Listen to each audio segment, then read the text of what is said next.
Punjabi radio USA ਸੁਣ ਰਹੇ ਸਾਰੇ ਸਰੋਤਿਆਂ ਨੂੰ ਬਲਵਿੰਦਰ ਕੌਰ ਵੱਲੋਂ ਪਿਆਰ ਭਰੀ ਸਤਿ ਸ੍ਰੀ ਅਕਾਲ। ਪ੍ਰੋਗਰਾਮ ਖਬਰ ਤੇ ਨਜ਼ਰ ਪ੍ਰੋਗਰਾਮ ਦੇ ਵਿੱਚ ਸਾਡੇ ਨਾਲ ਹੋਣਗੇ ਬਲਤੇਜ ਪੰਨੂ ਜੀ, ਦੱਸਣਗੇ ਭਾਰਤ ਵਿੱਚ ਪੰਜਾਬ ਦੇ ਵਿੱਚ ਕੀ ਕੁਛ ਇੱਧਰ ਉੱਧਰ ਹੋ ਰਿਹਾ ਹੈ। ਖਬਰਾਂ ਤੇ ਨਜ਼ਰ ਮਾਰਾਂਗੇ। ਖਬਰਾਂ ਤੋਂ ਪਹਿਲਾਂ ਧੰਨਵਾਦ ਸਾਡੇ ਸਪਾਂਸਰਸ ਦਾ, ਜਿਨ੍ਹਾਂ ਨੇ ਇਸ ਪ੍ਰੋਗਰਾਮ ਨੂੰ ਸਪਾਂਸਰ ਕੀਤਾ, ਸਭ ਤੱਕ ਪਹੁੰਚਾਇਆ। ਖਾਲਸਾ ਇੰਸ਼ੋਰੈਂਸ ਏਜੰਸੀ ਸੈਨੋ ਜੇ 4082722500 ਹਰ ਇੱਕ ਤਰ੍ਹਾਂ ਦੀ ਇੰਸ਼ੋਰੈਂਸ ਕਰਵਾ ਸਕਦੇ ਹੋ।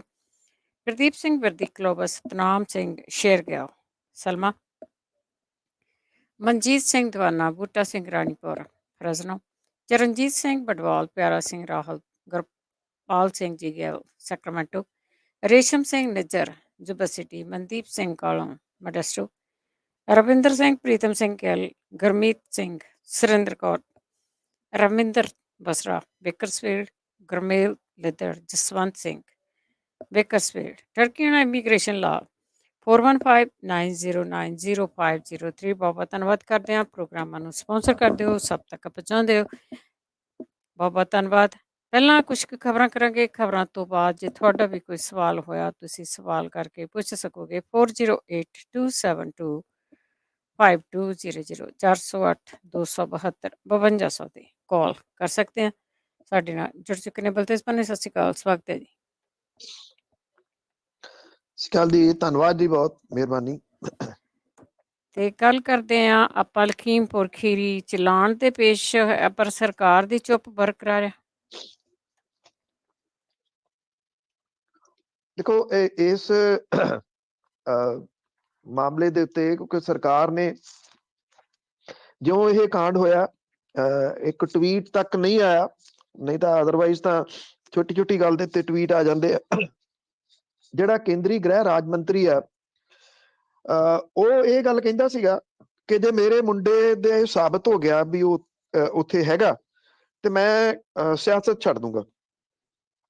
ਇਹ ਸਾਬਤ ਹੋ ਗਿਆ ਚਲਾਨ ਦੇ ਵਿੱਚ। 5000 ਸਫ਼ਿਆਂ ਦਾ ਇਹ ਚਲਾਨ ਹੈ, ਬਲਕਿ ਇਹਦੇ ਵਿੱਚ ਕੇਂਦਰੀ ਗ੍ਰਹਿ ਰਾਜ ਮੰਤਰੀ ਦਾ ਮੁੰਡਾ ਮੁੱਖ ਮੁਲਜ਼ਮ ਦੇ ਵਜੋਂ ਨਾਮਜ਼ਦ ਹੈ। ਨਾ ਸਿਰਫ ਉਹ, ਬਲਕਿ ਉਹਦਾ ਨੇੜਲਾ ਰਿਸ਼ਤੇਦਾਰ ਵੀ ਇਹਦੇ ਵਿੱਚ ਸ਼ਾਮਲ ਹੈ, ਇਸ ਚਲਾਨ ਦੇ ਵਿੱਚ, ਜਿਹਦਾ ਨਾਮ ਪਹਿਲਾਂ ਹੈ ਨਹੀਂ ਸੀਗਾ। ਇਹ ਚਾਰਜਸ਼ੀਟ ਦੇ ਵਿੱਚ ਆਸ਼ੀਸ਼ ਮਿਸ਼ਰਾ ਤੇ 13 ਹੋਰ ਜਣਿਆਂ ਦੇ ਖਿਲਾਫ ਹੱਤਿਆ ਦੀ ਕੋਸ਼ਿਸ਼ ਸਣੇ ਦੋਸ਼ ਲਾਏ ਗਏ ਆ। ਪਿਛਲੇ ਸਾਲ ਅਕਤੂਬਰ 3 ਨੂੰ ਵਾਪਰੇ ਇਸ ਕਾਂਡ ਦੇ ਵਿੱਚ ਇਹ ਪਹਿਲੀ ਚਾਰਜਸ਼ੀਟ ਹੈ। ਇਹਦੇ ਵਿੱਚ ਕਤਲ ਦੀ ਧਾਰਾ, ਇਰਾਦਾ ਕਤਲ ਦੀ ਧਾਰਾ ਤੇ 120B ਵਰਗੇ ਦੋਸ਼ ਲਾਏ ਗਏ ਆ। ਜੇ ਇਹ 90 ਦਿਨਾਂ ਦੇ ਵਿੱਚ ਚਲਾਨ ਪੇਸ਼ ਨਾ ਹੁੰਦਾ ਤੇ ਫਿਰ ਜਿਹੜੇ ਅਰੈਸਟ ਕੀਤੇ ਹੋਏ ਆ ਉਹਨਾਂ ਨੇ ਜ਼ਮਾਨਤ ਲੈ ਜਾਣੀ ਸੀ। ਕਿਉਂ ਟਾਈਮ ਜਿਹੜਾ ਚਲਾਨ ਪੇਸ਼ ਹੋ ਗਿਆ, ਜਿਹਦੇ ਕਰਕੇ ਹੁਣ ਇਹਨਾਂ ਦੀ ਜ਼ਮਾਨਤ ਤਾਂ ਨਹੀਂ ਏਡੀ ਸੌਖੀ ਹੋ ਸਕਣੀ। ਪਰ ਇਹਦੇ ਉੱਤੇ ਜਿਹੜੀ ਇਸ ਵੇਲੇ ਤੁਸੀਂ ਇਹ ਕਹ ਲਓ ਕਿ ਸਰਕਾਰ ਦੀ ਚੁੱਪ ਲਗਾਤਾਰ ਜਾਰੀ ਹੈ। ਅਜੇ ਨਾ ਤਾਂ ਜਿਹੜਾ ਕੇਂਦਰੀ ਗ੍ਰਹਿ ਰਾਜ ਮੰਤਰੀ ਆ ਉਹਦਾ ਕੋਈ ਬਿਆਨ ਆਇਆ, ਨਾ ਗ੍ਰਹਿ ਮੰਤਰੀ ਦਾ ਬਿਆਨ ਆਇਆ, ਨਾ ਪ੍ਰਧਾਨ ਮੰਤਰੀ ਹੋਰਾਂ ਦਾ ਕੋਈ ਬਿਆਨ ਆਇਆ ਕਿ ਇਸ ਮਾਮਲੇ ਦੇ ਉੱਤੇ ਕੀ ਉਹ ਕੇਂਦਰੀ ਗ੍ਰਹਿ ਰਾਜ ਮੰਤਰੀ ਨੂੰ ਉਹਦੇ ਅਹੁਦੇ ਤੋਂ ਲਾਂਭੇ ਕਰਨਗੇ ਜਾਂ ਨਹੀਂ। ਕਿਉਂਕਿ ਨਾ ਤਾਂ ਸਰਕਾਰ ਉਹਨੂੰ ਕੱਢਣ ਨੂੰ ਤਿਆਰ ਹੈ, ਨਾ ਉਹ ਆਪ ਛੱਡਣ ਨੂੰ ਤਿਆਰ ਹੈ। ਜਿਹੜੇ ਸਮਾਜ ਦੇ ਵਿੱਚੋਂ ਆਉਂਦਾ ਹੈ, ਉਹਦੀਆਂ ਵੋਟਾਂ ਲੈਣ ਦੇ ਵਾਸਤੇ ਉੱਤਰ ਪ੍ਰਦੇਸ਼ ਦੇ ਵਿੱਚ ਜਿਹੜੀਆਂ ਹੋ ਰਹੀਆਂ ਚੋਣਾਂ ਨੇ, ਉੱਥੇ ਵੋਟਾਂ ਲੈਣ ਦੇ ਵਾਸਤੇ ਉਹਨੂੰ ਵਰਤਿਆ ਜਾ ਰਿਹਾ। ਭਾਰਤੀ ਜਨਤਾ ਪਾਰਟੀ ਨਹੀਂ ਚਾਹੁੰਦੀ ਕਿ ਉਹਦੀਆਂ ਵੋਟਾਂ ਉੱਤਰ ਪ੍ਰਦੇਸ਼ ਦੇ ਵਿੱਚੋਂ ਘਟਣ, ਪਰ ਇਹਦਾ ਦੂਜਾ ਪੱਖ ਇਹ ਵੀ ਆ ਕਿ ਇਹਦੇ ਨਾਲ ਵੋਟਾਂ ਦੂਜਿਆਂ ਦੀਆਂ ਜ਼ਰੂਰ ਜਿਹੜੀਆਂ ਉਹ ਘਟ ਸਕਦੀਆਂ ਨੇ। ਪੁਲਿਸ ਨੇ 2 ਹੋਰ ਕਿਸਾਨਾਂ ਨੂੰ ਵੀ ਇਸ ਮਾਮਲੇ ਦੇ ਵਿੱਚ ਗ੍ਰਿਫਤਾਰ ਕੀਤਾ, ਕਿਉਂਕਿ ਇੱਥੇ ਜਿਹੜੇ ਕਿਸਾਨਾਂ ਦੇ ਨਾਲ ਇੱਕ ਪੱਤਰਕਾਰ ਦੀ ਮੌਤ ਹੋਈ ਸੀ, ਜੀਪ ਥੱਲੇ ਦਰੜ ਕੇ ਮਾਰਿਆ ਸੀ ਇਹਨਾਂ ਨੇ, ਤੇ ਬਾਅਦ ਦੇ ਵਿੱਚ ਭੜਕੀ ਹੋਈ ਭੀੜ ਨੇ ਕੁੱਟ-ਕੁੱਟ ਕੇ 3 ਲੋਕਾਂ ਨੂੰ ਮਾਰ ਦਿੱਤਾ ਸੀ। ਇਸ ਮਾਮਲੇ ਦੇ ਵਿੱਚ ਪੁਲਿਸ ਨੇ 2 ਹੋਰ ਕਿਸਾਨਾਂ ਨੂੰ ਗ੍ਰਿਫਤਾਰ ਕੀਤਾ। ਉਹਦੇ ਕੀ ਸਬੂਤ ਨੇ? ਪੁਲਿਸ ਦੇ ਕੋਲੇ ਨਵੇਂ ਕੋਈ ਫਰੈਸ਼ ਸਬੂਤ ਆਏ ਨਹੀਂ, ਕੀ ਆ ਅਜੇ ਨਹੀਂ ਕੁਝ ਵੀ ਜਿਹੜਾ ਉਹ ਪਤਾ, ਪਰ ਇੰਨਾ ਜ਼ਰੂਰ ਹੈ ਕਿ ਕਿਸਾਨਾਂ ਦੀ ਇਸ ਗ੍ਰਿਫਤਾਰੀ ਦੇ ਉੱਤੇ ਸੰਯੁਕਤ ਕਿਸਾਨ ਮੋਰਚਾ ਹਾਲ ਦੀ ਘੜੀ ਚੁੱਪ ਹੈ, ਤੇ ਵਕੀਲ ਜਿਹੜੇ ਇਹਨਾਂ ਦਾ ਕੇਸ ਲੜ ਰਹੇ ਸੀ ਉਹ ਵੀ ਚੁੱਪ ਨੇ, ਕਿਉਂਕਿ ਸੰਯੁਕਤ ਕਿਸਾਨ ਮੋਰਚਾ ਇੱਕ ਕਿਸਮ ਦੇ ਨਾਲ ਇਸ ਵੇਲੇ ਇਸ ਗੱਲ ਦੇ ਵਿੱਚ ਲੱਗਿਆ ਹੋਇਆ ਕਿ ਚੋਣਾਂ ਲੜਨੀਆਂ ਨੇ ਜਾਂ ਨਹੀਂ ਲੜਨੀਆਂ।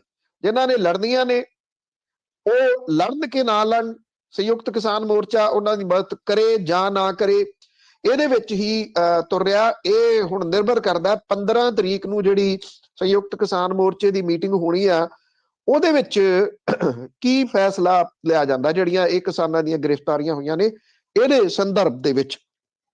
ਖਾਸ ਤੌਰ ਦੇ ਉੱਤੇ ਅਹਿਮ ਸਭ ਤੋਂ ਇਹੀ ਹੈ ਕਿ ਉੱਤਰ ਪ੍ਰਦੇਸ਼ ਦੀਆਂ ਆ ਰਹੀਆਂ ਚੋਣਾਂ ਦੇ ਵਿੱਚ ਇਹ ਚਲਾਨ ਪੇਸ਼ ਹੋਣ ਤੋਂ ਬਾਅਦ ਕੀ ਵਿਰੋਧੀ ਧਿਰਾਂ ਉੱਥੇ ਇਹਨੂੰ ਮੁੱਦੇ ਦੇ ਰੂਪ ਦੇ ਵਿੱਚ ਹੋਰ ਉਭਾਰ ਸਕਣਗੀਆਂ ਜਾਂ ਨਹੀਂ।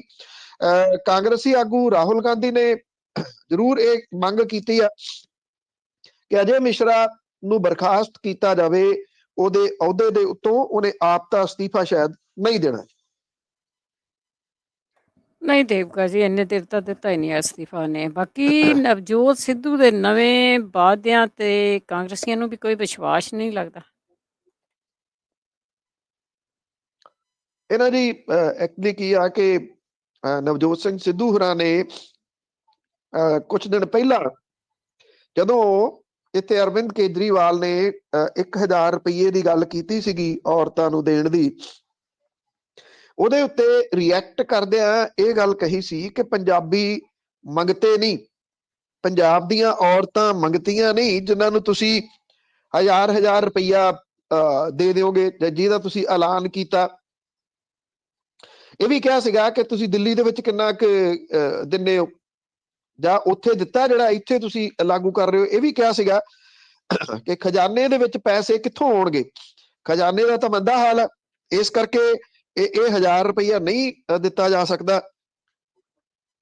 ਕੱਲ ਇੱਥੇ ਭਦੌੜ ਦੇ ਵਿੱਚ ਇੱਕ ਰੈਲੀ ਨੂੰ ਸੰਬੋਧਨ ਕਰਦਿਆਂ ਨਵਜੋਤ ਸਿੰਘ ਸਿੱਧੂ ਹੋਰੀ ਐਲਾਨਾਂ ਵਾਲੇ ਮਾਮਲੇ ਦੇ ਵਿੱਚ ਕੋਈ ਜ਼ਿਆਦਾ ਹੀ ਗਾਂਹ ਲੰਘ ਗਏ। ਉਹਨਾਂ ਨੇ 2-2000 ਰੁਪਇਆ ਔਰਤਾਂ ਨੂੰ ਐਲਾਨ ਕਰ ਦਿੱਤਾ।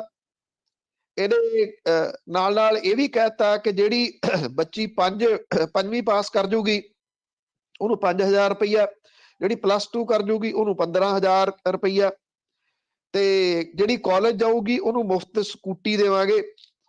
2000 ਰੁਪਏ ਦੇ ਨਾਲ ਨਾਲ 8 ਸਿਲੰਡਰ ਸਾਲ ਦੇ ਫ੍ਰੀ ਦੇਵਾਂਗੇ। ਸਵਾਲ ਇਹ ਆ ਕਿ ਨਵਜੋਤ ਸਿੰਘ ਸਿੱਧੂ ਹੋਰੀ ਜਿਹੜੇ ਪਹਿਲਾਂ 1000 ਰੁਪਏ ਨੂੰ ਗਲਤ ਕਹਿ ਰਹੇ ਸੀ, ਉਹ ਹੁਣ 2000 ਰੁਪਇਆ ਕਿੱਥੋਂ ਦੇਣਗੇ? ਕੀ ਪੰਜਾਬ ਦੇ ਵਿੱਚ ਇਹੀ ਕੜਮੱਸ ਪਿਆ ਰਹੂਗਾ ਔਰ ਇੱਕ ਦੂਜੇ ਤੋਂ ਮੂਹਰੇ ਹੋ ਕੇ ਐਲਾਨ ਪਾਰਟੀਆਂ ਕਰਨਗੀਆਂ? ਇਹ ਅਹਿਮ ਪੱਖ ਹੈ।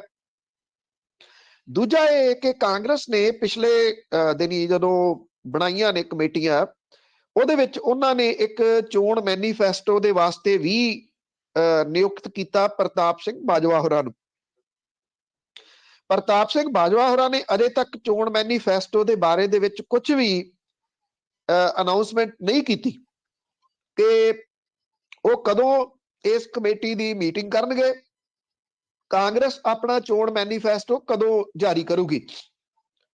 ਰਾਣਾ ਗੁਰਜੀਤ ਸਿੰਘ ਹੋਰਾਂ ਨੇ ਇਹਦੇ ਉੱਤੇ ਰਿਐਕਟ ਕਰਦਿਆਂ ਇਹ ਗੱਲ ਕਹੀ ਆ ਕਿ ਨਵਜੋਤ ਸਿੰਘ ਸਿੱਧੂ ਹੋਰੀ ਬਿਨਾਂ ਜਿਹੜੀ ਚੋਣ ਮੈਨੀਫੈਸਟੋ ਦੇ ਜਿਹੜੇ ਚੇਅਰਮੈਨ ਲਾਏ ਗਏ ਨੇ ਉਹਨਾਂ ਨਾਲ ਸਲਾਹ ਕੀਤੇ ਤੋਂ ਬਿਨਾਂ ਆਪਣੇ ਤੌਰ ਦੇ ਉੱਤੇ ਕਿਵੇਂ ਕੋਈ ਐਲਾਨ ਕਰ ਸਕਦੇ ਆ।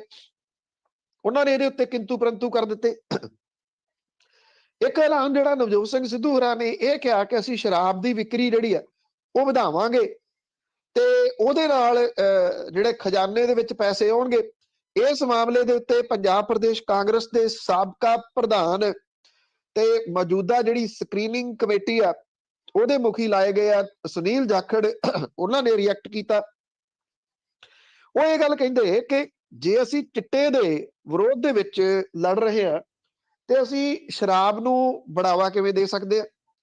ਉਹ ਕਹਿੰਦੇ ਕਿ ਨਸ਼ਿਆਂ ਤੋਂ ਪੈਸੇ ਕਮਾ ਕੇ ਤੁਸੀਂ ਸੂਬੇ ਨੂੰ ਕਿਵੇਂ ਚਲਾ ਸਕਦੇ ਹੋ। ਇਹ ਕਿਹਾ ਕਿ ਨਵਜੋਤ ਸਿੰਘ ਸਿੱਧੂ ਹੋਰੀ ਆਪਣੇ ਤੌਰ ਦੇ ਉੱਤੇ ਕਿਵੇਂ ਇਸ ਸਾਰੇ ਮਾਮਲੇ ਦੇ ਉੱਤੇ ਫੈਸਲੇ ਲਈ ਜਾ ਰਹੇ ਆ ਜਾਂ ਅਨਾਉਂਸਮੈਂਟ ਕਰੀ ਜਾ ਰਹੇ ਆ। ਉਹ ਇਹ ਕਹਿੰਦੇ ਕਿ ਅਸੀਂ ਸ਼ਰਾਬ ਦੇ ਪੈਸੇ ਦੇ ਨਾਲ ਨਹੀਂ ਚਲਾਉਣਾ ਸੂਬੇ ਨੂੰ, ਭਾਵ ਕਿ ਇਹਨਾਂ ਸੀਨੀਅਰ ਲੀਡਰਾਂ ਨੇ ਕੱਟ ਦਿੱਤਾ ਇਸ ਮਾਮਲੇ ਦੇ ਉੱਤੇ ਕਿ ਨਵਜੋਤ ਸਿੰਘ ਸਿੱਧੂ ਹੋਰੀ ਐਲਾਨ ਕਿਉਂ ਕਰ ਰਹੇ। ਨਵਜੋਤ ਸਿੰਘ ਸਿੱਧੂ ਹੋਰੀ ਜਿਸ ਤਰੀਕੇ ਦੇ ਨਾਲ ਵਿਚਰ ਰਹੇ ਆ, ਇੱਕ ਤਾਂ ਇਉਂ ਲੱਗਦਾ ਹੈ ਕਿ ਉਹ ਮੁੱਖ ਮੰਤਰੀ ਵੀ ਆਪ ਹੀ ਬਣਨਾ ਚਾਹੁੰਦੇ ਆ, ਡਿਪਟੀ ਮੁੱਖ ਮੰਤਰੀ ਵੀ ਬਣਨਾ ਚਾਹੁੰਦੇ ਆ, ਗ੍ਰਹਿ ਮੰਤਰੀ ਵੀ ਬਣਨਾ ਚਾਹੁੰਦੇ ਆ, ਜਿਹੜੇ ਮੈਨੀਫੈਸਟੋ ਉਹ ਵੀ ਆਪ ਹੀ ਲਿਖਣਾ ਚਾਹੁੰਦੇ ਆ, ਸਾਰੇ ਉਮੀਦਵਾਰਾਂ ਦੇ ਐਲਾਨ ਵੀ ਆਪ ਹੀ ਕਰਨਾ ਚਾਹੁੰਦੇ ਆ। ਬਸ ਇਹੀ ਕਹਿਣਾ ਬਾਕੀ ਹੈ ਕਿ 117 ਦੀਆਂ 17 ਸੀਟਾਂ ਦੇ ਉੱਤੋਂ ਵੀ ਆਪ ਹੀ ਲੜਨਗੇ। ਜਿਹੜੀ ਬਾਡੀ ਲੈਂਗੁਏਜ ਆ ਨਵਜੋਤ ਸਿੰਘ ਸਿੱਧੂ ਹੋਰਾਂ ਦੀ, ਜੇ ਪਿਛਲੇ ਕੁਝ ਦਿਨਾਂ ਤੋਂ ਲੋਕਾਂ ਨੇ ਨੋਟਿਸ ਕੀਤੀ ਹੋਵੇ ਤਾਂ ਉਹਦੇ ਵਿੱਚ ਜਿਹੜਾ ਕਾਲਾਪਨ, ਆਪ ਹੁਦਰਾਪਨ, ਉਹ ਬਹੁਤ ਵੱਡੇ ਪੱਧਰ ਦੇ ਉੱਤੇ ਆ ਰਿਹਾ। ਇਹ ਉਹਦੇ ਵਿੱਚੋਂ ਹੀ ਨਿਕਲੀਆਂ ਹੋਈਆਂ ਗੱਲਾਂ ਨੇ ਵੀ ਜਿਹੜੀਆਂ ਚੀਜ਼ਾਂ ਦਾ ਤੁਸੀਂ ਵਿਰੋਧ ਕਰਦੇ ਸੀਗੇ ਕੱਲ, ਅੱਜ ਤੁਸੀਂ ਉਹਨਾਂ ਚੀਜ਼ਾਂ ਦੇ ਬਾਰੇ ਦੇ ਵਿੱਚ ਕਿਵੇਂ ਕਹਿ ਸਕਦੇ ਹੋ ਕਿ ਉਹ ਸਾਰੀਆਂ ਠੀਕ ਹੋ ਗਈਆਂ, ਬਲਕਿ ਤੁਸੀਂ ਤਾਂ ਦੁੱਗਣੀਆਂ ਕਰਨ ਦੇ ਵਾਸਤੇ ਤੁਰ ਪਏ। ਇਹ ਤੁਸੀਂ ਨਹੀਂ ਦੱਸ ਰਹੇ ਕਿ ਪੈਸੇ ਕਿੱਥੋਂ ਆਉਣਗੇ। ਕੀ ਸ਼ਰਾਬ ਜਿਹੜੀ ਆ ਉਹਦੀ ਵਿਕਰੀ ਵਧਾ ਕੇ ਤੁਸੀਂ 2-2000 ਰੁਪਇਆ ਦਓਗੇ ਜਾਂ ਸਕੂਟੀਆਂ ਲੈ ਕੇ ਦਓਗੇ? ਕਿੱਥੋਂ ਇਹ ਸਕੂਟੀਆਂ ਇੰਨੀਆਂ ਆ ਜਾਣਗੀਆਂ? 5ਵੀਂ ਤੱਕ ਜਿਹੜੀਆਂ ਬੱਚੀਆਂ ਨੇ ਉਹਨਾਂ ਨੂੰ ਤੁਸੀਂ ਕਿੱਥੋਂ ਪੈਸੇ ਦੇ ਦਿਓਗੇ? +2 ਵਾਲੀਆਂ ਨੂੰ ਕਿੱਥੋਂ ਪੈਸੇ ਦੇ ਦਿਓਗੇ? 3 ਲੱਖ ਕਰੋੜ ਰੁਪਏ ਦਾ ਪੰਜਾਬ ਕਰਜ਼ਾਈ ਆ, ਪਰ ਜਿਹੜੀਆਂ ਸਿਆਸੀ ਧਿਰਾਂ ਨੇ ਇਹਦੇ ਚ ਕੋਈ ਘੱਟ ਨਹੀਂ। ਸਾਰੀਆਂ ਸਿਆਸੀ ਧਿਰਾਂ ਇੱਕ ਦੂਜੇ ਤੋਂ ਮੂਹਰੇ ਹੋ ਕੇ ਐਲਾਨ ਕਰਨ ਦੇ ਵਾਸਤੇ ਲੱਗੀਆਂ ਹੋਈਆਂ ਨੇ ਕਿ ਇੱਕ ਵਾਰੀ ਵੋਟਾਂ ਜਿੱਤ ਲਓ, ਉਦੋਂ ਬਾਅਦ ਕਿਹਨੇ ਪੁੱਛਣਾ। ਹੋਇਆ 17 ਦੇ ਵਿੱਚ ਵੀ ਇਹੀ ਸੀ। ਹੁਣ 100 ਦਿਨ ਦਾ ਹਿਸਾਬ ਤਾਂ ਚਰਨਜੀਤ ਸਿੰਘ ਚੰਨੀ ਹੋਰੀ ਦੇਈ ਜਾਂਦੇ ਆ, ਬਾਕੀ 5 ਸਾਲਾਂ ਦਾ ਜਿਹੜਾ ਪੂਰਾ ਹਿਸਾਬ ਹੈ 4.5 ਸਾਲਾਂ ਦਾ ਉਹ ਕੋਈ ਨਹੀਂ ਦੇ ਰਿਹਾ ਕਿ ਜਿਹੜੇ ਵਾਅਦੇ 17 ਦੇ ਵਿੱਚ ਕੀਤੇ ਸੀਗੇ ਉਹਨਾਂ ਵਾਅਦਿਆਂ ਦਾ ਕੀ ਬਣਿਆ, ਉਹਨਾਂ ਦੇ ਵਿੱਚੋਂ ਕਿੰਨੇ ਪੂਰੇ ਹੋਏ ਵਾਅਦੇ। ਜਿਹੜੇ ਮੇਨ ਵਾਅਦੇ ਸੀਗੇ ਉਹ ਤਾਂ ਗਵਾਚ ਗਏ। ਇਉਂ ਲੱਗਦਾ ਕਿ ਇਹਨਾਂ ਸਕੂਟੀਆਂ ਵਾਲੇ ਚੱਕਰਾਂ ਦੇ ਵਿੱਚ, ਚਾਹੇ ਉਹ ਨਸ਼ਿਆਂ ਦਾ ਮੁੱਦਾ ਹੈ, ਚਾਹੇ ਉਹ ਬੇਅਦਬੀ ਵਾਲਾ ਮੁੱਦਾ ਹੈ, ਚਾਹੇ ਉਹ ਬੇਰੁਜ਼ਗਾਰੀ ਵਾਲਾ ਮੁੱਦਾ ਹੈ, ਚਾਹੇ ਹੈਲਥ ਸਰਵਿਸਿਜ਼ ਨੇ, ਚਾਹੇ ਐਜੂਕੇਸ਼ਨ ਦਾ ਮੁੱਦਾ ਹੈ, ਇਹ ਸਾਰੇ ਦੇ ਸਾਰੇ ਕਿਤੇ ਨਾ ਕਿਤੇ ਰੋਲ ਦਿੱਤੇ ਜਾਣਗੇ ਜੀ। ਬਿਲਕੁਲ ਜੀ, ਜੁਮਲੇ ਹੀ ਹੈਗੇ, ਉਹ ਤਾਂ ਸਾਰਿਆਂ ਨੂੰ ਪਤਾ ਹੀ ਹੋਣਾ ਚਾਹੀਦਾ। ਤੇ ਸੁਖਜਿੰਦਰ ਸਿੰਘ ਰੰਧਾਵਾ ਨੇ ਬਾਦਲਾਂ ਦੇ ਖਿਲਾਫ ਜਥੇਦਾਰ ਨੂੰ ਚਿੱਠੀ ਲਿਖੀ ਹੈ। ਐਕਚੁਅਲੀ ਜੀ ਪਿਛਲੇ ਦਿਨਾਂ ਦੇ ਵਿੱਚ ਜਿਹੜੀ ਇਹਨਾਂ ਨੇ ਰੋਸ ਦਿਵਸ ਮਨਾਇਆ ਅਕਾਲੀ ਦਲ ਬਾਦਲ ਨੇ, ਉਹ ਇਸ ਪੱਖੋਂ ਚਰਚਾ ਦੇ ਵਿੱਚ ਰਿਹਾ ਕਿ ਇੱਕ ਤਾਂ ਉੱਥੇ ਜਿਹੜੇ ਪ੍ਰਕਾਸ਼ ਸਿੰਘ ਬਾਦਲ ਤੇ ਸੁਖਬੀਰ ਸਿੰਘ ਬਾਦਲ ਹੋਰੀ ਵਾਪਸ ਪਰਤੇ, ਪੰਥ ਖਤਰੇ 'ਚ ਹੈ, ਇਹਨੂੰ ਲੈ ਕੇ ਜਿਹੜਾ ਕਿ ਉਹਨਾਂ ਦਾ ਪ੍ਰਕਾਸ਼ ਸਿੰਘ ਬਾਦਲ ਹੋਰਾਂ ਦਾ ਕਿਸੇ ਵੇਲੇ ਇਸ ਤਰ੍ਹਾਂ ਦਾ ਡਾਇਲਾਗ ਰਿਹਾ ਵੀ ਬਾਰ-ਬਾਰ ਵਰਤ ਕੇ ਉਹਨਾਂ ਨੇ ਗੱਦੀ ਹਾਸਲ ਕੀਤੀ, ਸੱਤਾ ਹਾਸਲ ਕੀਤੀ। ਜਦੋਂ ਸੱਤਾ ਨਹੀਂ ਉਦੋਂ ਪੰਥ ਖਤਰੇ 'ਚ ਹੈ, ਤੇ ਜਦੋਂ ਸੱਤਾ ਆ ਗਈ ਉਦੋਂ ਪੰਥਕ ਮਾਮਲੇ ਸਾਰੇ ਭੁੱਲ ਜਾਣੇ। ਉਹਨਾਂ ਨੇ ਇਸ ਰੋਸ ਦਿਵਸ ਦੇ ਵਿੱਚ ਇਹ ਦੱਸਣ ਦੀ ਕੋਸ਼ਿਸ਼ ਕੀਤੀ ਕਿ ਜਿਹੜੀ ਅੰਮ੍ਰਿਤਸਰ ਦੇ ਵਿੱਚ ਬੇਅਦਬੀ ਦੀ ਘਟਨਾ ਵਾਪਰੀ ਸੀ ਉਹ ਇੱਕ ਬਹੁਤ ਵੱਡਾ ਹਮਲਾ ਪੰਥ ਦੇ ਉੱਤੇ ਆ। ਹੁਣ ਸਵਾਲ ਇਹ ਆ ਕਿ ਬੇਅਦਬੀ ਤਾਂ ਬੇਅਦਬੀ ਆ, ਉਹ ਚਾਹੇ ਕਿਸੇ ਵੀ ਜਗ੍ਹਾ ਦੇ ਉੱਤੇ ਹੋਈ ਆ। 2015 ਵਾਲੀਆਂ ਜਿਹੜੀਆਂ ਬੇਅਦਬੀਆਂ ਸੀਗੀਆਂ ਉਸ ਮਾਮਲੇ ਦੇ ਉੱਤੇ ਤਾਂ ਨਾ ਜਥੇਦਾਰ ਬੋਲਦੇ ਆ, ਨਾ ਅਕਾਲੀ ਦਲ ਬਾਦਲ ਬੋਲਦਾ। ਉੱਥੇ ਖਾਸ ਤੌਰ ਦੇ ਉੱਤੇ ਜਿਹੜੇ ਜਥੇਦਾਰ ਦਾ ਭਾਸ਼ਣ ਹੈ ਉਹ ਵੀ ਇਸ ਪੱਖੋਂ ਚਰਚਾ ਦੇ ਵਿੱਚ ਹੈ। ਉਹਨਾਂ ਨੇ ਅਸਿੱਧੇ ਰੂਪ ਦੇ ਵਿੱਚ ਨਹੀਂ ਬਲਕਿ ਸਿੱਧੇ ਰੂਪ ਦੇ ਵਿੱਚ ਅਕਾਲੀ ਦਲ ਬਾਦਲ ਦਾ ਬੁਲਾਰਾ ਹੋਣ ਦੀ ਇੱਕ ਕਿਸਮ ਦੇ ਨਾਲ ਡਿਊਟੀ ਸੰਭਾਲ ਲਈ। ਉਹਨਾਂ ਨੇ ਇਹ ਕਿਹਾ ਕਿ ਸ਼੍ਰੋਮਣੀ ਗੁਰਦੁਆਰਾ ਪ੍ਰਬੰਧਕ ਕਮੇਟੀ ਮਜ਼ਬੂਤ ਹੋਵੇ ਤੇ ਇਹਦੇ ਨਾਲ ਸ਼੍ਰੋਮਣੀ ਅਕਾਲੀ ਦਲ ਜਿਹੜਾ ਉਹ ਮਜ਼ਬੂਤ ਹੋਵੇ, ਜਿਹੜਾ ਕਿ ਪੰਥ ਦੀ ਨੁਮਾਇੰਦਾ ਜਮਾਤ ਹੈ, ਜਿਹੜਾ ਉਹਨਾਂ ਨੇ ਲਫ਼ਜ਼ ਇਹਦੇ ਵਿੱਚ ਵਰਤੇ। ਹੁਣ ਸੁਖਜਿੰਦਰ ਸਿੰਘ ਰੰਧਾਵਾ ਹੋਰਾਂ ਨੇ ਇੱਕ ਚਿੱਠੀ ਜਿਹੜੀ ਆ ਉਹ ਲਿਖੀ ਆ ਹਰਪ੍ਰੀਤ ਸਿੰਘ ਹੋਰਾਂ ਨੂੰ ਲਿਖੀ ਚਿੱਠੀ ਦੇ ਵਿੱਚ ਉਹਨਾਂ ਨੇ ਇਹਦੇ ਵਿੱਚ ਜਿਹੜੀ ਕੀਤੀ ਗਈ ਅਪੀਲ ਆ ਉਸ ਦੇ ਹਿੱਸੇ ਦੇ ਉੱਤੇ ਇਤਰਾਜ਼ ਜ਼ਾਹਰ ਕੀਤਾ। ਉਹਨਾਂ ਨੇ ਇਹ ਗੱਲ ਕਹੀ ਆ ਕਿ ਪੰਥਕ ਰਵਾਇਤਾਂ ਦੇ ਅਨੁਸਾਰ ਪ੍ਰਕਾਸ਼ ਸਿੰਘ ਬਾਦਲ ਤੇ ਸੁਖਬੀਰ ਸਿੰਘ ਬਾਦਲ ਨੂੰ ਕੌਮ ਦੇ ਵਿੱਚੋਂ ਖਾਰਜ ਕੀਤਾ ਜਾਵੇ। ਇਹ ਬੇਨਤੀ ਇਹਦੇ ਵਿੱਚ ਲਿਖੀ ਗਈ ਆ। ਇਹ ਆਖਿਆ ਗਿਆ ਕਿ ਜਥੇਦਾਰ ਦੇ ਵੱਲੋਂ ਪੰਥ ਨੂੰ ਇਕਜੁੱਟ ਹੋ ਕੇ ਸ਼੍ਰੋਮਣੀ ਕਮੇਟੀ ਨੂੰ ਮਜ਼ਬੂਤ ਕੀਤੇ ਜਾਣ ਦੀ ਅਪੀਲ ਕਰਨਾ ਤਾਂ ਵਾਜਬ ਹੈ, ਪਰ ਇਸ ਅਪੀਲ ਰਾਹੀਂ ਬਾਦਲ ਦਲ ਨੂੰ ਮਜ਼ਬੂਤ ਕਰਨ ਦੀ ਜਿਹੜੀ ਗੱਲ ਕਹੀ ਗਈ ਆ ਉਹਦੇ ਨਾਲ ਸਿੱਖ ਸੰਗਤ ਦੀਆਂ ਭਾਵਨਾਵਾਂ ਨੂੰ ਠੇਸ ਪਹੁੰਚੀ ਹੈ। ਉਹਨਾਂ ਨੇ ਤਰਕ ਦਿੱਤਾ ਕਿ ਭਾਰਤੀ ਚੋਣ ਕਮਿਸ਼ਨ ਦੇ ਕੋਲੇ ਅਕਾਲੀ ਦਲ ਨੇ ਆਪਣਾ ਸੰਵਿਧਾਨ ਪੇਸ਼ ਕਰਕੇ ਆਪਣੇ ਆਪ ਨੂੰ ਪੰਥ ਤੋਂ ਵੱਖ ਕਰ ਲਿਆ ਸੀ। ਇਸ ਚਿੱਠੀ ਦੇ ਵਿੱਚ ਸੁਖਜਿੰਦਰ ਸਿੰਘ ਰੰਧਾਵਾ ਨੇ ਸਵਾਲ ਕੀਤਾ ਕਿ ਮੰਜੀ ਸਾਹਿਬ ਦੀਵਾਨ ਹਾਲ ਦੇ ਵਿੱਚ ਜਥੇਦਾਰ ਦੀ ਮੌਜੂਦਗੀ 'ਚ ਹੋਈਆਂ ਤਕਰੀਰਾਂ ਦੇ ਦੌਰਾਨ ਪੰਥ ਨੂੰ ਮਸੰਦਾਂ ਦੇ ਕਾਬਜ ਹੋਣ ਤੋਂ ਸੁਚੇਤ ਕੀਤਾ ਗਿਆ। ਉਹਨਾਂ ਚਿੱਠੀ 'ਚ ਲਿਖਿਆ ਕਿ ਪਿਛਲੇ ਸਮੇਂ ਦੇ ਦੌਰਾਨ ਸ਼੍ਰੋਮਣੀ ਕਮੇਟੀ ਤੇ ਕਾਬਜ ਰਹੇ ਕਿਹੜੇ ਮਸੰਦਾਂ ਨੇ ਡੇਰਾ ਮੁਖੀ ਦੇ ਨਾਲ ਸਾਂਝਾਂ ਪਗਾਈਆਂ ਤੇ ਬਠਿੰਡਾ ਅਦਾਲਤ ਦੇ ਵਿੱਚੋਂ ਕੇਸ ਖਾਰਜ ਕਰਵਾਉਣ ਲਈ 12 ਦੇ ਵਿੱਚ ਖਾਰਜ ਰਿਪੋਰਟ ਜਿਹੜੀ ਸੀ ਉਹ ਭਰੀ। ਇਹ ਵੀ ਕਹਿ ਕੇ ਜਿਹੜੀ ਹੁਕਮਨਾਮੇ ਦੀ ਉਲੰਘਣਾ ਕਰਕੇ ਵੋਟਾਂ ਲਈਆਂ, ਡੇਰਾ ਮੁਖੀ ਦੀਆਂ ਫਿਲਮਾਂ ਚਲਾਈਆਂ।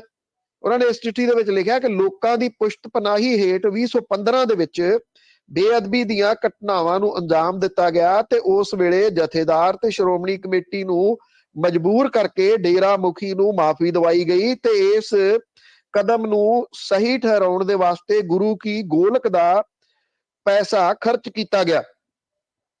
ਉਹਨਾਂ ਆਪਣੀ ਚਿੱਠੀ ਦੇ ਵਿੱਚ ਓਪਨਲੀ ਇਹ ਗੱਲ ਲਿਖੀ ਆ ਕਿ ਜਿਹੜੇ ਪਿਓ ਪੁੱਤ ਨੇ ਉਹਨਾਂ ਤੋਂ ਵੱਡਾ ਕੋਈ ਮਸੰਦ ਨਹੀਂ ਗਾ ਇਸ ਵੇਲੇ।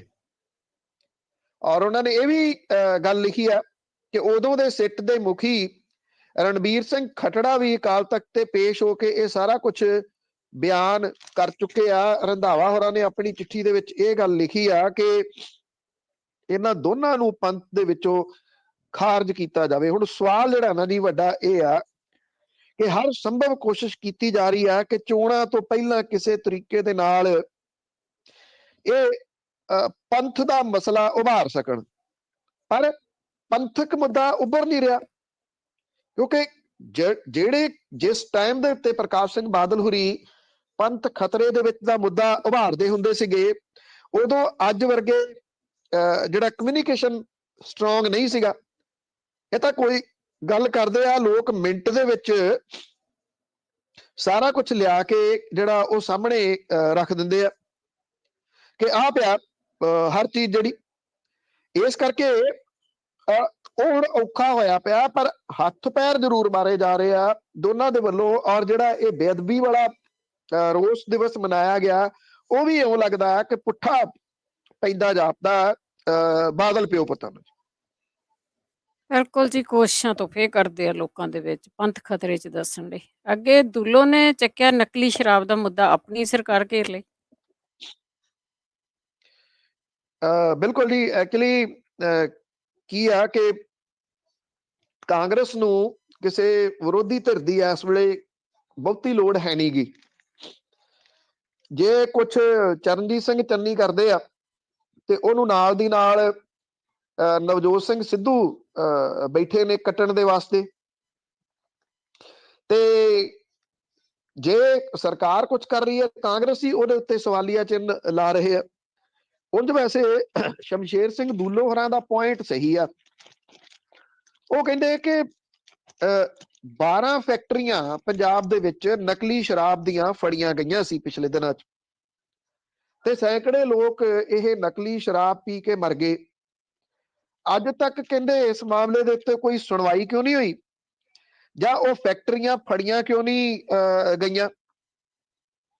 ਇਹ ਵੀ ਕਿਹਾ ਕਿ ਜੇ ਵਿਕਰਮ ਮਜੀਠੀਆ ਦੇ ਉੱਤੇ ਕੇਸ ਦਰਜ ਹੋ ਸਕਦਾ ਤੇ ਸੂਬੇ ਦੇ ਵਿੱਚ ਨਕਲੀ ਸ਼ਰਾਬ ਵੇਚਣ ਵਾਲੇ ਮਾਫੀਆ ਦੇ ਖਿਲਾਫ ਕਾਰਵਾਈ ਕਿਉਂ ਨਹੀਂ ਹੋ ਰਹੀ। ਉਹਨਾਂ ਨੇ ਚੰਨੀ ਸਰਕਾਰ ਦੀ 100 ਦਿਨ ਦੀ ਕਾਰਗੁਜ਼ਾਰੀ ਦੇ ਉੱਤੇ ਵੀ ਉਂਗਲ ਉਠਾਈ ਆ ਤੇ ਇਹ ਗੱਲ ਕਹੀ ਆ ਕਿ ਮਾਫੀਆ ਦੇ ਖਿਲਾਫ ਕੋਈ ਕਾਰਵਾਈ ਨਹੀਂ ਕੀਤੀ ਗਈ। ਇਹ ਵੀ ਕਿਹਾ ਕਿ ਕੋਵਿਡ ਵੇਲੇ ਜਿਹੜੀਆਂ ਇਹ 12 ਫੈਕਟਰੀਆਂ ਫੜੀਆਂ ਗਈਆਂ ਸੀਗੀਆਂ ਉਹਦੇ ਵਿੱਚ ਕੁਝ ਸਿਆਸਤਦਾਨ ਸ਼ਾਮਲ ਸੀਗੇ।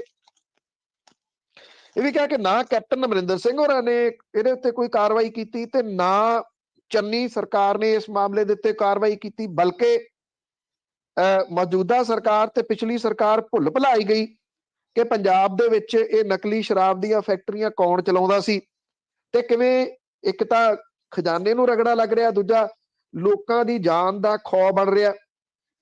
ਸ਼ਾਇਦ ਦੁੱਲੋ ਸਾਹਿਬ ਸਟਾਇਰ ਦੇ ਰੂਪ ਵਿੱਚ ਕਹਿ ਰਹੇ ਆ, ਨਹੀਂ ਤਾਂ ਅਦਰਵਾਈਜ਼ ਸਭ ਨੂੰ ਪਤਾ ਹੈ ਕਿ ਪਿਛਲੇ ਦਿਨਾਂ ਦੇ ਵਿੱਚ ਜਿਹੜੀਆਂ ਰੈਲੀਆਂ ਕਰਦੇ ਫਿਰ ਰਹੇ ਨੇ, ਜਿਨ੍ਹਾਂ ਦੀਆਂ ਫੈਕਟਰੀਆਂ ਦੇ ਨਾਂ ਵੱਜਦੇ ਆ, ਉਹਨਾਂ ਦੀਆਂ ਤਾਂ ਰੈਲੀਆਂ ਕਰ ਰਹੇ ਆ। ਉਹਨਾਂ ਦੇ ਵਾਸਤੇ ਤਾਂ ਇਹ ਕਿਹਾ ਜਾ ਰਿਹਾ ਕਿ ਇਹਦੀ ਚੋਣ ਮੇਰੀ ਚੋਣ ਹੈ। ਚਾਹੇ ਉਹ ਪਟਿਆਲੇ ਡਿਸਟ੍ਰਿਕਟ ਦੇ ਵਿੱਚ ਫੜੀਆਂ ਗਈਆਂ 3 ਫੈਕਟਰੀਆਂ ਹੋਣ, ਚਾਹੇ ਉਹ ਮਾਝੇ ਦੇ ਖੇਤਰ ਦੇ ਵਿੱਚ ਤਰਨਤਾਰਨ ਜੰਡਿਆਲਾ ਗੁਰੂ ਦੇ ਏਰੀਏ ਦੇ ਵਿੱਚ ਫੜੀਆਂ ਗਈਆਂ ਫੈਕਟਰੀਆਂ ਹੋਣ, ਚਾਹੇ ਫਿਰ ਬਾਦਲ ਪਿੰਡ ਦੇ ਵਿੱਚ ਫੜੀ ਗਈ ਫੈਕਟਰੀ ਹੋਵੇ, ਸਾਰੀਆਂ ਦੇ ਪਿੱਛੇ ਤਾਂ ਸਿਆਸਤਦਾਨ ਨੇ। ਸਿਆਸਤਦਾਨ ਵੀ ਸੱਤਾਧਾਰੀ ਧਿਰ ਦੇ ਨੇ ਜਿਨ੍ਹਾਂ ਦੀ ਇਸ ਵੇਲੇ ਸਰਕਾਰ ਹੈ, ਤੇ ਉਹਨਾਂ ਨੂੰ ਫਿਰ ਕੌਣ ਫੜੂਗਾ ਜੀ।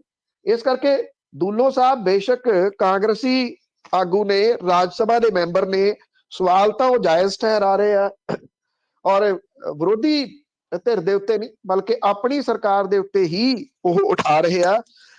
ਸਰਕਾਰ ਜਿਹੜੀ ਕਿ ਸਮਝਦੀ ਹੈ ਕਿ ਸਕੂਟੀਆਂ ਵਾਲੇ ਮਾਮਲੇ ਦੇ ਉੱਤੇ 2000 ਵਾਲਾ ਜਿਹੜਾ ਉਹ ਮਾਮਲਾ ਦੇ ਕੇ ਇਹ ਸਾਰੀਆਂ ਗੱਲਾਂ ਲੋਕਾਂ ਦੇ ਅੱਖਾਂ ਤੋਂ ਪਰੋਖੇ ਕਰ ਦਿੱਤੀਆਂ ਜਿਹੜੀਆਂ ਉਹ ਜਾਣਗੀਆਂ। ਪਰ ਇੱਕ ਜ਼ਰੂਰ ਹੈ ਕਿ ਜਦੋਂ ਇਹ 125 ਬੰਦਾ ਮਰਿਆ ਸੀਗਾ ਮਾਝੇ ਦੇ ਵਿੱਚ, ਮੈਂ ਉਦੋਂ ਵੀ ਇਹ ਗੱਲ ਕਹੀ ਸੀ ਕਿ ਜਿਹੜਾ 5-5 ਲੱਖ ਰੁਪਈਆ ਦਿੱਤਾ ਜਾ ਰਿਹਾ, ਇਹ ਲੋਕਾਂ ਦੇ ਮੂੰਹ ਬੰਦ ਕੀਤੇ ਜਾ ਰਹੇ ਆ ਤਾਂ ਕਿ ਲੋਕ ਇਸ ਸਵਾਲ ਨੂੰ ਉਠਾਉਣ ਨਾ, ਤਾਂ ਲੋਕ ਵੀ ਲੈ ਕੇ ਉਹ ਪੈਸੇ ਆਰਾਮ ਦੇ ਨਾਲ ਟਿਕ ਕੇ ਬਹਿ ਗਏ, ਨਾ ਲੋਕਾਂ ਨੇ ਸਵਾਲ ਉਠਾਏ। ਤੇ ਜਿਹੜੇ ਬਣਾਉਣ ਵਾਲੇ ਨੇ ਉਹਨਾਂ ਨੇ ਤਾਂ ਸਵਾਲ ਉਠਾਉਣੇ ਹੀ ਕਾਹਦੇ ਸੀਗੇ। ਉਹਨਾਂ ਨੇ ਤਾਂ ਇੰਨੀ ਕਮਾਈ ਕੀਤੀ ਲੋਕਡਾਊਨ ਦੇ ਵਿੱਚ ਕਿ ਪਤਾ ਹੀ ਨਹੀਂ ਕਿੰਨਾ ਕੁ ਪੈਸਾ ਬਣਾ ਲਿਆ। ਇਨਫੋਰਸਮੈਂਟ ਡਾਇਰੈਕਟੋਰੇਟ ਉਹ ਫਾਈਲਾਂ ਲੱਭਦੀ ਰਹੀ, ਪਰ ਇੱਥੋਂ ਪਟਿਆਲੇ ਦੇ SSP ਨੇ ਉਹ ਫਾਈਲਾਂ ਨਾ ਦਿੱਤੀਆਂ, ਕਿਉਂਕਿ ਕਿਹਾ ਗਿਆ ਸੀਗਾ ਕਿ ਇਹ ਪੈਸਾ ਜਿਹੜਾ ਇੰਨਾ ਉਦੋਂ ਬਣਾਇਆ ਗਿਆ ਜਦੋਂ ਕਰਫਿਊ ਲੱਗਿਆ ਹੋਇਆ ਸੀਗਾ ਕਰੋਨਾ ਦੀ ਵਜ੍ਹਾ ਕਰਕੇ, ਬਾਹਰਲੇ ਮੁਲਕਾਂ ਦੇ ਵਿੱਚ ਵੀ ਇਹ ਪੈਸਾ ਉਸ ਵੇਲੇ ਭੇਜਿਆ ਗਿਆ। ਹੁਣ ਸਵਾਲ ਫਿਰ ਇਹੀ ਆ ਕਿ ਸਵਾਲ ਉੱਠਦੇ ਨੇ, ਸਵਾਲ ਉੱਠ ਕੇ ਉੱਥੇ ਹੀ ਦਬਾ ਦਿੱਤੇ ਜਾਂਦੇ ਨੇ। ਹੁਣ ਜਦੋਂ ਚਫੇਰਿਓਂ ਘਿਰ ਰਹੀ ਆ ਸਰਕਾਰ, ਤੇ ਫਿਰ ਕੋਈ ਨਾ ਕੋਈ ਨਵਾਂ ਸ਼ੋਸ਼ਾ ਜਿਹੜਾ ਉਹ ਕੱਢ ਦਿੱਤਾ ਜਾਊਗਾ। ਇਹ ਸ਼ੋਸ਼ਾ ਕਰੋਨਾ ਦੇ ਰੂਪ ਦੇ ਵਿੱਚ ਵੀ ਹੋ ਸਕਦਾ, ਔਰ ਇਹ ਵੀ ਪਤਾ ਲੱਗ ਰਿਹਾ ਕਿ school, college, university, coaching centre ਸਾਰੇ ਬੰਦ ਕਰ ਦਿੱਤੇ ਗਏ ਆ ਲੇਟੈਸਟ ਹੁਕਮਾਂ ਦੇ ਅਨੁਸਾਰ, ਕਿਉਂਕਿ ਇੱਥੇ ਨਾ ਜੀ ਇੱਕ ਇਹ ਚੰਗਾ ਇੱਕ ਕਿਸਮ ਦੇ ਨਾਲ ਸਰਕਾਰਾਂ ਦੇ ਹੱਥ ਦੇ ਵਿੱਚ ਜੁਗਾੜ ਆ ਗਿਆ ਕਿ ਜਦੋਂ ਕਿਸੇ ਜਗ੍ਹਾ ਵਿਰੋਧ ਹੋਣਾ ਸ਼ੁਰੂ ਹੋਵੇ ਤੇ ਨਾਲ ਦੀ ਨਾਲ ਸਾਰਾ ਕੁਝ ਬੰਦ ਕਰਨ ਵਾਲੇ ਪਾਸੇ ਤੁਰ ਪਓ। ਕੋਲ ਜੀ ਕੋਈ ਪੁੱਛਣ ਵਾਲਾ ਹੀ ਨਾ ਰਹੂਗਾ। ਤੇ ਅੱਗੇ ਗੱਲ ਕਰਦੇ ਹਾਂ, ਪ੍ਰਧਾਨ ਮੰਤਰੀ ਦੀ ਫੇਰੀ ਆ ਪੰਜਾਬ ਦੇ ਵਿੱਚ ਤੇ ਭਾਜਪਾ ਕਿਸ ਤਰ੍ਹਾਂ ਦਾ ਇਕੱਠ ਕਰ ਰਹੀ ਹੈ? ਦੇਖੋ, ਜਿਹੜੀ ਭਾਰਤੀ ਜਨਤਾ ਪਾਰਟੀ ਆ ਉਹ ਅੱਡੀ ਚੋਟੀ ਦਾ ਜ਼ੋਰ ਲਾ ਰਹੀ ਹੈ। ਕੱਲ ਨੂੰ ਪ੍ਰਧਾਨ ਮੰਤਰੀ ਨਰਿੰਦਰ ਮੋਦੀ ਹੋਰਾਂ ਨੇ ਇੱਥੇ ਫਿਰੋਜ਼ਪੁਰ ਡਿਸਟ੍ਰਿਕਟ ਦੇ ਵਿੱਚ ਆਉਣਾ। ਇਹ ਭਾਰਤੀ ਜਨਤਾ ਪਾਰਟੀ ਦੀ ਇੱਕ ਸਟ੍ਰੈਟਜੀ ਹੁੰਦੀ ਹੈ ਕਿ ਉਹ ਕਈ ਅਟਕਲਾਂ ਨੂੰ ਜਾਣ ਬੁੱਝ ਕੇ ਜਨਮ ਦੇ ਦਿੰਦੇ ਆ ਕਿ ਲੋਕ ਉਹਨਾਂ ਅਟਕਲਾਂ ਦੇ ਉੱਤੇ ਗੱਲਾਂ ਕਰਦੇ ਰਹਿਣ ਵੀ ਪ੍ਰਧਾਨ ਮੰਤਰੀ ਆਹ ਦੇ ਸਕਦੇ ਆ, ਪ੍ਰਧਾਨ ਮੰਤਰੀ ਆਹ ਦੇ ਸਕਦੇ ਆ। ਉਹ ਪ੍ਰੋਜੈਕਟ ਜਿਹੜੇ ਨੇ ਪੰਜਾਬ ਦੇ ਵਿੱਚ ਉਹਦਾ ਤੋਹਫਾ ਦੇ ਸਕਦੇ ਆ। ਪ੍ਰੋਜੈਕਟ ਕੀ ਹੋਊਗਾ? ਇੱਕ ਤਾਂ ਜਿਹੜਾ ਦਿੱਲੀ ਕਟੜਾ ਹਾਈਵੇ ਹੈ, ਔਰ ਇਹਦਾ ਨੀਂਹ ਪੱਥਰ ਉਹ ਰੱਖਣਗੇ। ਇਹ 2 ਵੱਡੇ ਸੜਕੀ ਗਲਿਆਰੇ ਇਹਦੇ ਵਿੱਚ ਸ਼ਾਮਲ ਨੇ। ਜਿਹੜਾ ਕਿਸਾਨ ਅੰਦੋਲਨ ਦੇ ਦੌਰਾਨ ਕਿਰਕਰੀ ਹੋਈ ਆ ਭਾਰਤੀ ਜਨਤਾ ਪਾਰਟੀ ਦੀ, ਉਹਦੇ ਵਾਸਤੇ ਉਹਨੂੰ ਕਿਸੇ ਨਾ ਕਿਸੇ ਤਰੀਕੇ ਦੇ ਨਾਲ ਭੁਲਾਉਣ ਦੇ ਯਤਨ ਕੀਤੇ ਜਾਣਗੇ ਕਿ ਉਹਨੂੰ ਲੋਕੀ ਭੁੱਲ ਜਾਣ। ਇਹਦੇ ਵਿੱਚ ਇਹ ਕਿਹਾ ਜਾ ਰਿਹਾ ਕਿ ਕਿਸਾਨਾਂ ਨੂੰ ਕਰਜ਼ਾ ਮਾਫੀ ਦਾ ਐਲਾਨ ਹੋ ਸਕਦਾ। ਹਾਲਾਂਕਿ ਸਰਕਾਰ ਆਪਣੇ ਪੱਤੇ ਤਾਂ ਨਹੀਂ ਖੋਲ ਰਹੀ ਇਸ ਮਾਮਲੇ ਦੇ ਉੱਤੇ, ਪਰ ਜਿਵੇਂ ਮੈਂ ਕਿਹਾ ਕਿ ਅਟਕਲਾਂ ਜਿਹੜੀਆਂ ਨੇ ਨਾ ਉਹ ਛੱਡ ਦਿੱਤੀਆਂ ਜਾਂਦੀਆਂ ਨੇ। ਇੱਥੇ ਜਿਹੜੀ ਵੱਡੀ ਸਮੱਸਿਆ ਆ ਰਹੀ ਆ ਭਾਰਤੀ ਜਨਤਾ ਪਾਰਟੀ ਨੂੰ, ਇਹ ਆ ਰਹੀ ਆ ਕਿ ਜਿਹੜੇ ਪਿੰਡਾਂ ਦੇ ਵਿੱਚੋਂ ਲੋਕ ਤੁਰ ਨਹੀਂ ਰਹੇ। ਭਾਰਤੀ ਜਨਤਾ ਪਾਰਟੀ ਦੀਆਂ ਬੱਸਾਂ 'ਚ ਚੜ੍ਹਨ ਦੇ ਵਾਸਤੇ ਉਹ ਤਿਆਰ ਨਹੀਂ। ਕੋਸ਼ਿਸ਼ ਪੂਰੀ ਕੀਤੀ ਜਾ ਰਹੀ ਹੈ। ਹਰਿਆਣੇ ਦੇ ਵਿੱਚੋਂ ਹਜ਼ਾਰਾਂ ਬੱਸਾਂ ਦਾ ਇੰਤਜ਼ਾਮ ਕੀਤਾ ਗਿਆ। 2000 ਬੱਸਾਂ ਰੈਲੀ ਦੇ ਇਕੱਠ ਦੇ ਵਾਸਤੇ ਲਈਆਂ ਜਾ ਰਹੀਆਂ ਨੇ। ਭਾਰਤੀ ਜਨਤਾ ਪਾਰਟੀ ਨੂੰ ਇਹ ਲੱਗਦਾ ਹੈ ਕਿ ਜਿਹੜਾ ਪੰਜਾਬ ਦਾ ਇਕੱਠ ਹੈ ਉਹ ਇਨਫ ਨਹੀਂ ਹੋਣਾ, ਇਸ ਕਰਕੇ ਹਰਿਆਣੇ ਦਾ ਫਾਇਦਾ ਲਿਆ ਜਾ ਰਿਹਾ। ਰਾਜਸਥਾਨ ਤੋਂ ਕੁਝ ਬੱਸਾਂ ਜਿਹੜੀਆਂ ਉਹ ਲਿਆਂਦੀਆਂ ਜਾਣਗੀਆਂ। ਹਰਿਆਣੇ ਦੇ ਵਿੱਚ ਵੀ ਕਿਉਂਕਿ ਕਿਸਾਨ ਅੰਦੋਲਨ ਦਾ ਸਾਇਆ ਹੈ ਬਹੁਤ ਵੱਡਾ, ਤੇ ਇੱਥੇ ਪਿੰਡਾਂ ਦੇ ਵਿੱਚ ਜਿਹੜਾ 700 ਦੇ ਕਰੀਬ ਪੰਜਾਬ ਹਰਿਆਣੇ ਦੇ ਪਿੰਡਾਂ ਦੇ ਵਿੱਚ ਕਿਸਾਨਾਂ ਦੀ ਜਾਨ ਗਈ ਆ, ਉਹਨਾਂ ਪਿੰਡਾਂ ਦੇ ਵਿੱਚੋਂ ਤਾਂ ਕੋਈ ਇਹਨਾਂ ਬੱਸਾਂ ਦੇ ਉੱਤੇ ਚੜ੍ਹਨ ਦੇ ਵਾਸਤੇ ਤਿਆਰ ਨਹੀਂ ਗਾ। ਤੋ ਇਹਨਾਂ ਨੂੰ ਰੈਲੀ ਦੇ ਵਿੱਚ ਇਕੱਠ ਕਰਨ ਦੇ ਵਾਸਤੇ ਦਿੱਕਤਾਂ ਤਾਂ ਆ ਰਹੀਆਂ ਨੇ। ਇਹ ਵੀ ਕਿਹਾ ਜਾ ਰਿਹਾ ਹੈ ਭਾਰਤੀ ਜਨਤਾ ਪਾਰਟੀ ਦੇ ਜਿਹੜੇ ਸੂਤਰ ਨੇ ਉਹਨਾਂ ਦੇ ਵੱਲੋਂ ਕਿ ਉਹ ਵੱਡਾ ਇਕੱਠ ਕਰ ਲੈਣਗੇ। ਕਿੱਥੋਂ ਕਰਨਗੇ ਇਹ ਵੱਡਾ ਸਵਾਲ ਹੈ। ਫਿਰ ਸਿਆਸੀ ਧਿਰਾਂ ਕੀ ਕਰਦੀਆਂ ਹੁੰਦੀਆਂ ਨੇ, ਦਿਹਾੜੀ ਤੇ ਲਿਆਉਂਦੀਆਂ ਨੇ ਮਜ਼ਦੂਰ। ਦਿਹਾੜੀ ਦੇ ਉੱਤੇ ਬਹੁਤ ਸਾਰੇ ਲੋਕ ਲੱਭ ਜਾਂਦੇ ਆ, ਚਲੇ ਜਾਂਦੇ ਆ 500-500 ਰੁਪਈਆ ਦਿਹਾੜੀ ਦੇ ਉੱਤੇ। ਕੀ ਭਾਰਤੀ ਜਨਤਾ ਪਾਰਟੀ ਆਪਣੇ ਪੈਰ ਪੰਜਾਬ ਦੀ ਸਿਆਸਤ ਦੇ ਵਿੱਚ ਲਾ ਸਕੂਗੀ? ਇਹ ਵੱਡਾ ਸਵਾਲ ਹੈ। ਗੱਲਾਂ ਕਰਨ ਵਾਲੇ ਜਿਹੜੇ ਦੀ ਉਹ ਇਹ ਕਹਿੰਦੇ ਨੇ ਕਿ ਭਾਰਤੀ ਜਨਤਾ ਪਾਰਟੀ ਨੇ ਬਹੁਤ ਝਟਕੇ ਦੇ ਦਿੱਤੇ ਤੇ ਉਹ ਬਹੁਤ ਸਾਰੇ ਲੀਡਰਾਂ ਨੂੰ ਆਪਣੇ ਹੱਥ ਦੇ ਵਿੱਚ, ਆਪਣੇ ਪੱਖ ਦੇ ਵਿੱਚ ਕਰਨ ਦੇ ਵਿੱਚ ਸਫਲ ਹੋ ਗਈ। ਪਰ ਇਹਦਾ ਦੂਜਾ ਪੱਖ ਇਹ ਆ ਕਿ ਇਹਨਾਂ ਲੀਡਰਾਂ ਦੇ ਜਾਣ ਦੇ ਨਾਲ ਜਿਹੜੇ ਆਮ ਲੋਕ ਨੇ ਉਹ ਭਾਰਤੀ ਜਨਤਾ ਪਾਰਟੀ ਵੱਲ ਨੂੰ ਨਹੀਂ ਤੁਰ ਪਏ ਅਜੇ ਹਾਲ ਦੀ ਘੜੀ। ਕੋਈ ਏਦਾਂ ਦਾ ਮਾਹੌਲ ਪੰਜਾਬ ਦੇ ਵਿੱਚ ਅਜੇ ਤੱਕ ਨਹੀਂ ਦਿਸਦਾ। ਹਾਂ, ਜਿਹੜਾ ਰੌਲਾ ਗੋਲਾ ਸਾਰੇ ਦਾ ਸਾਰਾ ਦਿਸ ਰਿਹਾ ਨਾ ਜੀ, ਉਹ ਟਿਕਟੂਆਂ ਦਾ। ਉਹ ਟਿਕਟੂ ਨੇ ਜਿਹੜੇ ਕਿ ਭੱਜੇ ਫਿਰਦੇ ਆ, ਕੋਈ ਇੱਧਰ ਨੂੰ ਨਿਕਲ ਗਿਆ, ਕੋਈ ਇੱਧਰ ਨੂੰ ਨਿਕਲ ਗਿਆ। ਆਮ ਲੋਕਾਂ ਦੇ ਮਨਾਂ ਦੇ ਵਿੱਚ ਭਾਰਤੀ ਜਨਤਾ ਪਾਰਟੀ ਪ੍ਰਤੀ ਕੁਝ ਲੋਕਾਂ ਨੂੰ ਜਿਹੜਾ ਉਹ ਛੱਡ ਕੇ ਅਜੇ ਵੀ ਸੌਫਟ ਕਾਰਨਰ ਨਹੀਂ ਹੈਗਾ। ਬਿਲਕੁਲ ਜੀ, ਮੁਸ਼ਕਿਲ ਆ ਵੈਸੇ ਉਹਦਾ, ਲੋਕੀ ਨਹੀਂ ਮੰਨ ਰਹੇ। ਤੇ ਸਰੋਤੇ ਜੇ ਤੁਹਾਡਾ ਸਵਾਲ ਹੈ ਤੁਸੀਂ ਕਾਲ ਕਰ ਸਕਦੇ ਹੋ 4082725200 ਤੇ ਆਪਣੇ ਹੀ ਐਲਾਨਾਂ ਦੇ ਵਿੱਚ ਘੇਰ ਰਹੇ ਨੇ ਮੁੱਖ ਮੰਤਰੀ ਚੰਨੀ। ਦੇਖੋ, ਜਿਵੇਂ ਮੈਂ ਕਿਹਾ ਕਿ ਹੁਣ ਕੀਤਾ ਇਹ ਜਾਊਗਾ ਕਿ ਕੋਈ ਨਾ ਕੋਈ ਨਵੀਂ ਚੀਜ਼ ਲੱਭੀ ਜਾਊਗੀ। ਜਦੋਂ ਆਪਾਂ ਗੱਲ ਕਰ ਰਹੇ ਹਾਂ ਤੇ ਉਹੀ ਹੋ ਗਿਆ ਜੀ। ਇੱਕ ਤਾਂ ਨਾਈਟ ਕਰਫਿਊ ਲੱਗ ਗਿਆ ਜੀ 15 ਜਨਵਰੀ ਤੱਕ। ਕਰੋਨਾ ਦਿਨੇ ਜਿੱਥੇ ਮਰਜ਼ੀ ਤੁਰਿਆ ਫਿਰੇ, ਰਾਤ ਨੂੰ ਕਰਫਿਊ ਦੇ ਵਿੱਚ ਨਹੀਂ ਉਹਨੂੰ ਤੁਰਨ ਦੇਣਾ। ਸਕੂਲ ਕਾਲਜਸ ਬੰਦ ਕਰ ਦਿੱਤੇ ਗਏ ਆ। ਪਾਬੰਦੀਆਂ ਵਾਪਸ ਆ ਗਈਆਂ ਨੇ ਪੰਜਾਬ ਦੇ ਵਿੱਚ ਕਿਉਂਕਿ ਕਰੋਨਾ ਦੇ ਜਿਹੜੇ 24 ਘੰਟਿਆਂ ਦੇ ਵਿੱਚ 419 ਕੇਸ ਆਏ ਆ। ਪਟਿਆਲਾ ਸਭ ਤੋਂ ਪਹਿਲੇ ਨੰਬਰ ਦੇ ਉੱਤੇ ਆ ਗਿਆ। 143 ਕੇਸ ਪਟਿਆਲੇ ਦੇ ਵਿੱਚ ਆਏ ਨੇ। ਦਿੱਲੀ ਦੇ ਮੁੱਖ ਮੰਤਰੀ ਅਰਵਿੰਦ ਕੇਜਰੀਵਾਲ ਵੀ ਪੋਜ਼ਿਟਿਵ ਦੱਸੇ ਗਏ ਆ। ਪਿਛਲੇ ਦਿਨਾਂ ਦੇ ਵਿੱਚ ਹੀ ਉਹ ਇੱਥੇ ਵੱਡੀਆਂ ਰੈਲੀਆਂ ਕਰਕੇ ਗਏ ਆ। ਬਾਕੀ ਪਾਬੰਦੀਆਂ ਸਾਰੀਆਂ ਲੱਗ ਗਈਆਂ ਨੇ, ਪਰ ਕੋਈ ਜਿਹੜੀ ਪਾਬੰਦੀ ਹੈ ਕਿਸੇ ਰੈਲੀ ਦੇ ਉੱਤੇ ਨਹੀਂ ਨਜ਼ਰ ਆ ਰਹੀ। ਸਰਕਾਰ ਨੇ ਪਿਛਲੇ ਦਿਨਾਂ ਦੇ ਵਿੱਚ ਬਹੁਤ ਸਾਰੇ ਹੋਰਡਿੰਗਸ ਲਾਏ। ਤੁਸੀਂ ਪੰਜਾਬ ਦੇ ਵਿੱਚ ਜਿੱਧਰ ਮਰਜ਼ੀ ਚਲ ਜਾਓ, ਪੰਜਾਬ ਰੰਗ ਰੰਗ ਕੇ ਬੋਰਡਾਂ ਦੇ ਨਾਲ ਰੰਗਲਾ ਬਣਾਇਆ ਪਿਆ। ਪੰਜਾਬ ਦਾ ਕੋਈ ਖੰਭਾ ਨਹੀਂ ਛੱਡਿਆ, ਕੋਈ ਕੰਧ ਨਹੀਂ ਛੱਡੀ ਜਿੱਥੇ ਕਿ ਮੁੱਖ ਮੰਤਰੀ ਚਰਨਜੀਤ ਸਿੰਘ ਚੰਨੀ ਦੀ ਫੋਟੋ ਤੇ ਉਹਨਾਂ ਦੇ ਵੱਲੋਂ ਕੀਤੇ ਗਏ ਵਾਅਦਿਆਂ ਦੇ ਗੁਣਗਾਨ ਕਰਦੇ ਤੁਹਾਨੂੰ ਬੋਰਡ ਨਜ਼ਰ ਨਹੀਂ ਆਉਂਦੇ। ਪੰਜਾਬ ਦੀਆਂ ਅਖਬਾਰਾਂ ਚੁੱਕ ਲਓ, ਵਿਚਾਲੇ ਵਾਲਾ ਪੇਜ ਜਿਹੜਾ ਜੁੱਟ ਹੁੰਦਾ ਉਹਦੇ ਉੱਤੇ ਡਬਲ ਪੇਜ ਦੇ ਇਸ਼ਤਿਹਾਰ ਸਰਕਾਰ ਨੇ ਦਿੱਤੇ। 100 ਦਿਨ 100 ਵਾਅਦਾ। 100 ਵਾਅਦਾ ਤਾਂ ਹੈ ਨਹੀਂ, 100 ਐਲਾਨ ਆ ਉਹ। ਇੱਥੇ ਨਾ ਸਭ ਤੋਂ ਵੱਧ ਜਿਹੜੇ ਬੋਰਡ ਲੱਗੇ ਉਹ ਇਹ ਲੱਗੇ ਆ ਕਿ 36000 ਕੱਚੇ ਮੁਲਾਜ਼ਮ ਪੱਕੇ ਕੀਤੇ। ਉਹ ਐਜੀਟੇਸ਼ਨ ਕਰੀ ਜਾਂਦੇ ਆ। ਜਿਹੜੀ ਪ੍ਰੈਸ ਕਾਨਫਰੰਸ ਕੀਤੀ 2 ਦਿਨ ਪਹਿਲਾਂ ਚਰਨਜੀਤ ਸਿੰਘ ਚੰਨੀ ਹੋਰਾਂ ਨੇ, ਉਹਦੇ ਵਿੱਚ ਉਹ ਕਹਿੰਦੇ ਜੀ ਅਸੀਂ ਤਾਂ ਕਰਤਾ ਸੀ, ਫਾਈਲ ਰਾਜਪਾਲ ਕੋਲੇ ਚਲੇਗੀ ਤੇ ਰਾਜਪਾਲ ਹੋਰਾਂ ਨੇ ਫਾਈਲ ਜਾਣਬੁੱਝ ਕੇ ਦੱਬ ਲਈ। ਰਾਜਪਾਲ ਹੋਰਾਂ ਦਾ ਬਿਆਨ ਇਹਦੇ ਉੱਤੇ ਆ ਗਿਆ। ਉਹ ਕਹਿੰਦੇ ਮੈਂ ਤਾਂ ਉਸੇ ਦਿਨ ਹੀ ਉਹ ਫਾਈਲ ਵਾਪਸ ਕਰਤੀ ਸੀ ਸਰਕਾਰ ਨੂੰ, ਕੁਝ ਉਹਦੇ ਉੱਤੇ 1-2 ਆਬਜੈਕਸ਼ਨ ਲਾ ਕੇ ਕਿ ਤੁਸੀਂ ਇਹ ਚੇਂਜ ਕਰਕੇ ਲੈ ਕੇ ਆਓ। ਹੁਣ ਜਦੋਂ ਇਹ ਆ ਗਈ ਗੱਲ ਤੇ ਮੁੱਖ ਮੰਤਰੀ ਚਰਨਜੀਤ ਸਿੰਘ ਚੰਨੀ ਹੋਰੀ ਫਸ ਗਏ ਇਸ ਮਾਮਲੇ ਤੇ। ਸਰਕਾਰ ਬੈਕਫੁੱਟ ਦੇ ਉੱਤੇ ਚਲੇਗੀ। ਮੁੱਖ ਮੰਤਰੀ ਉਹਨਾਂ ਨੇ ਉਦੋਂ ਇਹ ਐਲਾਨ ਕਰ ਦਿੱਤਾ ਕਿ ਮੈਂ ਤਾਂ ਰਾਜਪਾਲ ਦੇ ਦਫ਼ਤਰ ਦੇ ਬਾਹਰ ਜਾ ਕੇ ਧਰਨਾ ਦੇਊਂਗਾ ਜੇ ਉਹਨਾਂ ਨੇ ਇਸ ਫਾਈਲ ਨੂੰ ਕਲੀਅਰ ਨਾ ਕੀਤਾ। ਉਹਨਾਂ ਨੇ ਕਹਿਤਾ ਅਸੀਂ ਫਾਈਲ ਪਹਿਲਾਂ ਹੀ ਤੁਹਾਡੇ ਭੇਜ ਦਿੱਤੀ ਹੋਈ ਆ, ਫਿਰ ਧਰਨਾ ਕਿਹਨੇ ਲਾਉਣਾ ਸੀ। ਕੱਲ ਲੋਕ ਉਡੀਕਦੇ ਸੀ ਸ਼ਾਇਦ ਮੁੱਖ ਮੰਤਰੀ ਰਾਜਪਾਲ ਦੇ ਜਿਹੜੇ ਦਫ਼ਤਰ ਦੇ ਬਾਹਰ ਜਾ ਕੇ ਧਰਨਾ ਲਾਉਣਗੇ। ਧਰਨਾ ਉੱਥੇ ਉਸ ਤੋਂ ਪਹਿਲਾਂ ਉਹਨਾਂ ਦਾ ਬਿਆਨ ਆ ਗਿਆ।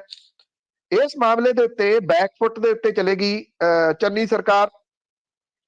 ਹੁਣ ਦੁਬਾਰਾ ਫਿਰ ਕੈਬਨਿਟ ਦੇ ਜਿਹੜੇ ਮੰਤਰਾਲਾ ਹੈ ਉਹਦੀ ਮੀਟਿੰਗ ਸੱਦੀ ਗਈ ਆ। ਉਹਦੇ ਵਿੱਚ ਦੇਖਦੇ ਆ ਕੀ ਪੈਂਤੜਾ ਜਿਹੜਾ ਉਹ ਲੈਂਦੇ ਆ। ਜਿਹੜੀ ਗੱਲ ਪਹਿਲੇ ਦਿਨ ਤੋਂ ਕਹੀ ਜਾ ਰਹੀ ਹੈ ਕਿ ਇਹ ਮਹਿਜ਼ ਐਲਾਨ ਨੇ। ਉਹ ਆਪ ਹੀ ਕਹਿੰਦੇ ਕਿ ਮੈਨੂੰ ਐਲਾਨਜੀਤ ਸਿੰਘ ਨਾ ਕਹੋ, ਮੈਂ ਤਾਂ ਵਿਸ਼ਵਾਸਜੀਤ ਸਿੰਘ ਹੈ। ਹੁਣ ਐਲਾਨ ਕਰਨਾ ਤੇ ਫੈਸਲਾ ਕਰਨਾ ਇਹ ਦੋ ਚੀਜ਼ਾਂ ਨੇ। ਜਿਹੜੇ ਐਲਾਨ ਨੇ ਉਹ ਕਿਸੇ ਵੀ ਪਾਰਟੀ ਦੇ ਇਹ ਹੁੰਦੇ ਨੇ ਕਿ ਜੇ ਉਹ ਸਰਕਾਰ ਉਹਨਾਂ ਦੀ ਤੁਸੀਂ ਬਣਾਓਗੇ ਤੇ ਉਹ ਆਹ ਕੁਝ ਕਰਨਗੇ। ਸਰਕਾਰਾਂ ਨੇ ਉਹ ਕੰਮ ਕਰਨੇ ਹੁੰਦੇ ਆ। ਐਸੀ ਕਨਫਿਊਜ਼ਨ ਕ੍ਰੀਏਟ ਕਰ ਦਿੱਤੀ ਗਈ ਆ ਪੰਜਾਬ ਦੇ ਵਿੱਚ ਐਲਾਨ ਤੇ ਐਲਾਨ, ਕੈਬਨਿਟ ਮੀਟਿੰਗ ਤੇ ਕੈਬਨਿਟ ਮੀਟਿੰਗ ਕਰ ਕਰਕੇ ਆ ਵੀ ਕਰਤਾ, ਆ ਵੀ ਕਰਤਾ, ਆ ਵੀ ਕਰਤਾ, ਹੋਇਆ ਕੱਖ ਵੀ ਨਹੀਂ ਜੀ। ਹੁਣ 36,000 ਜਿਹੜੇ ਮੁਲਾਜ਼ਮ ਕੱਚੇ ਨੇ, ਸਹੀ ਪੁੱਛੋ ਟੈਕਨੀਕਲੀ ਗਰਾਊਂਡ ਦੇ ਉੱਤੇ ਜੇ ਦੇਖੋ ਤਾਂ ਉਹ ਪੱਕੇ ਹੋ ਹੀ ਨਹੀਂ ਸਕਦੇ ਜੀ, ਹੋ ਹੀ ਨਹੀਂ ਸਕਦੇ। ਇਹ ਮਹਿਜ਼ ਲਾਰਾ ਲਾਇਆ ਗਿਆ। ਇਹ ਪਤਾ ਨਹੀਂ ਕਿਉਂ ਨਹੀਂ ਦੱਸਦੇ, ਕਿਉਂ ਨਹੀਂ ਕਹਿੰਦੇ ਕਿ ਆਹ ਚੀਜ਼ਾਂ ਅਸੀਂ ਨਹੀਂ ਕਰ ਸਕਦੇ। ਸਿਰਫ ਕੀਤਾ ਇਹ ਜਾ ਰਿਹਾ ਕਿ ਜਿੰਨਾ ਝੂਠ ਬੋਲਿਆ ਜਾ ਸਕਦਾ ਉਹਨਾਂ ਝੂਠ ਬੋਲਦੇ। ਸਰਕਾਰਾਂ ਝੂਠੀ ਬੋਲਦੀਆਂ ਹੁੰਦੀਆਂ ਜੀ। ਅਖੀਰ ਦੇ ਵਿੱਚ ਆਪਾਂ ਬੁੱਲੀ ਬਾਈ ਵਿਵਾਦ ਦੀ ਗੱਲ ਕਰਦੇ ਹਾਂ। ਮਹਿਲਾ ਕਮਿਸ਼ਨ ਨੇ ਪੁਲਿਸ ਤਲਬ ਕੀਤੀ। ਇਹ ਨਾ ਜੀ ਐਕਚੁਅਲੀ ਮਤਲਬ ਕਿ ਕਿੰਨਾ ਕੁ ਜਿਹੜੀ ਦਿਮਾਗ ਦੀ ਮਾਨਸਿਕਤਾ ਹੈ ਉਹ ਗਿਰ ਸਕਦੀ ਹੈ ਕੁਝ ਲੋਕਾਂ ਦੀ, ਇਹ ਉਹਦੇ ਵਿੱਚੋਂ ਨਿਕਲੀ ਹੋਈ ਚੀਜ਼ ਹੈ।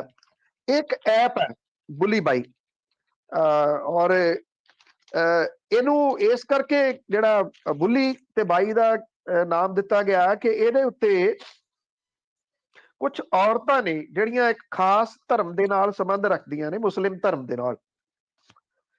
ਇਹ ਉਹ ਔਰਤਾਂ ਨੇ ਜਿਹੜੀਆਂ ਕਿ ਹਮੇਸ਼ਾ ਬੋਲਡ ਹੋ ਕੇ ਬੋਲਦੀਆਂ ਨੇ ਆਪਣੇ ਹੱਕਾਂ ਪ੍ਰਤੀ। ਉਹ ਔਰਤਾਂ ਨੂੰ ਇਸ ਐਪ ਦੇ ਉੱਤੇ ਉਹਨਾਂ ਦੀ ਬੋਲੀ ਲਾਈ ਗਈ ਹੈ ਔਰ ਇਸ ਲੈਵਲ ਤੱਕ ਇਹ ਡਿੱਗਿਆ ਹੋਇਆ ਕਿਹਾ ਜਾ ਸਕਦਾ ਹੈ ਕਿ ਇਹ ਐਪ ਜਿਹੜੀ ਆ ਉਹਦੇ ਉੱਤੇ ਸਿਰਫ ਮੁਸਲਿਮ ਔਰਤਾਂ ਨੂੰ ਨਿਸ਼ਾਨਾ ਬਣਾਇਆ ਗਿਆ।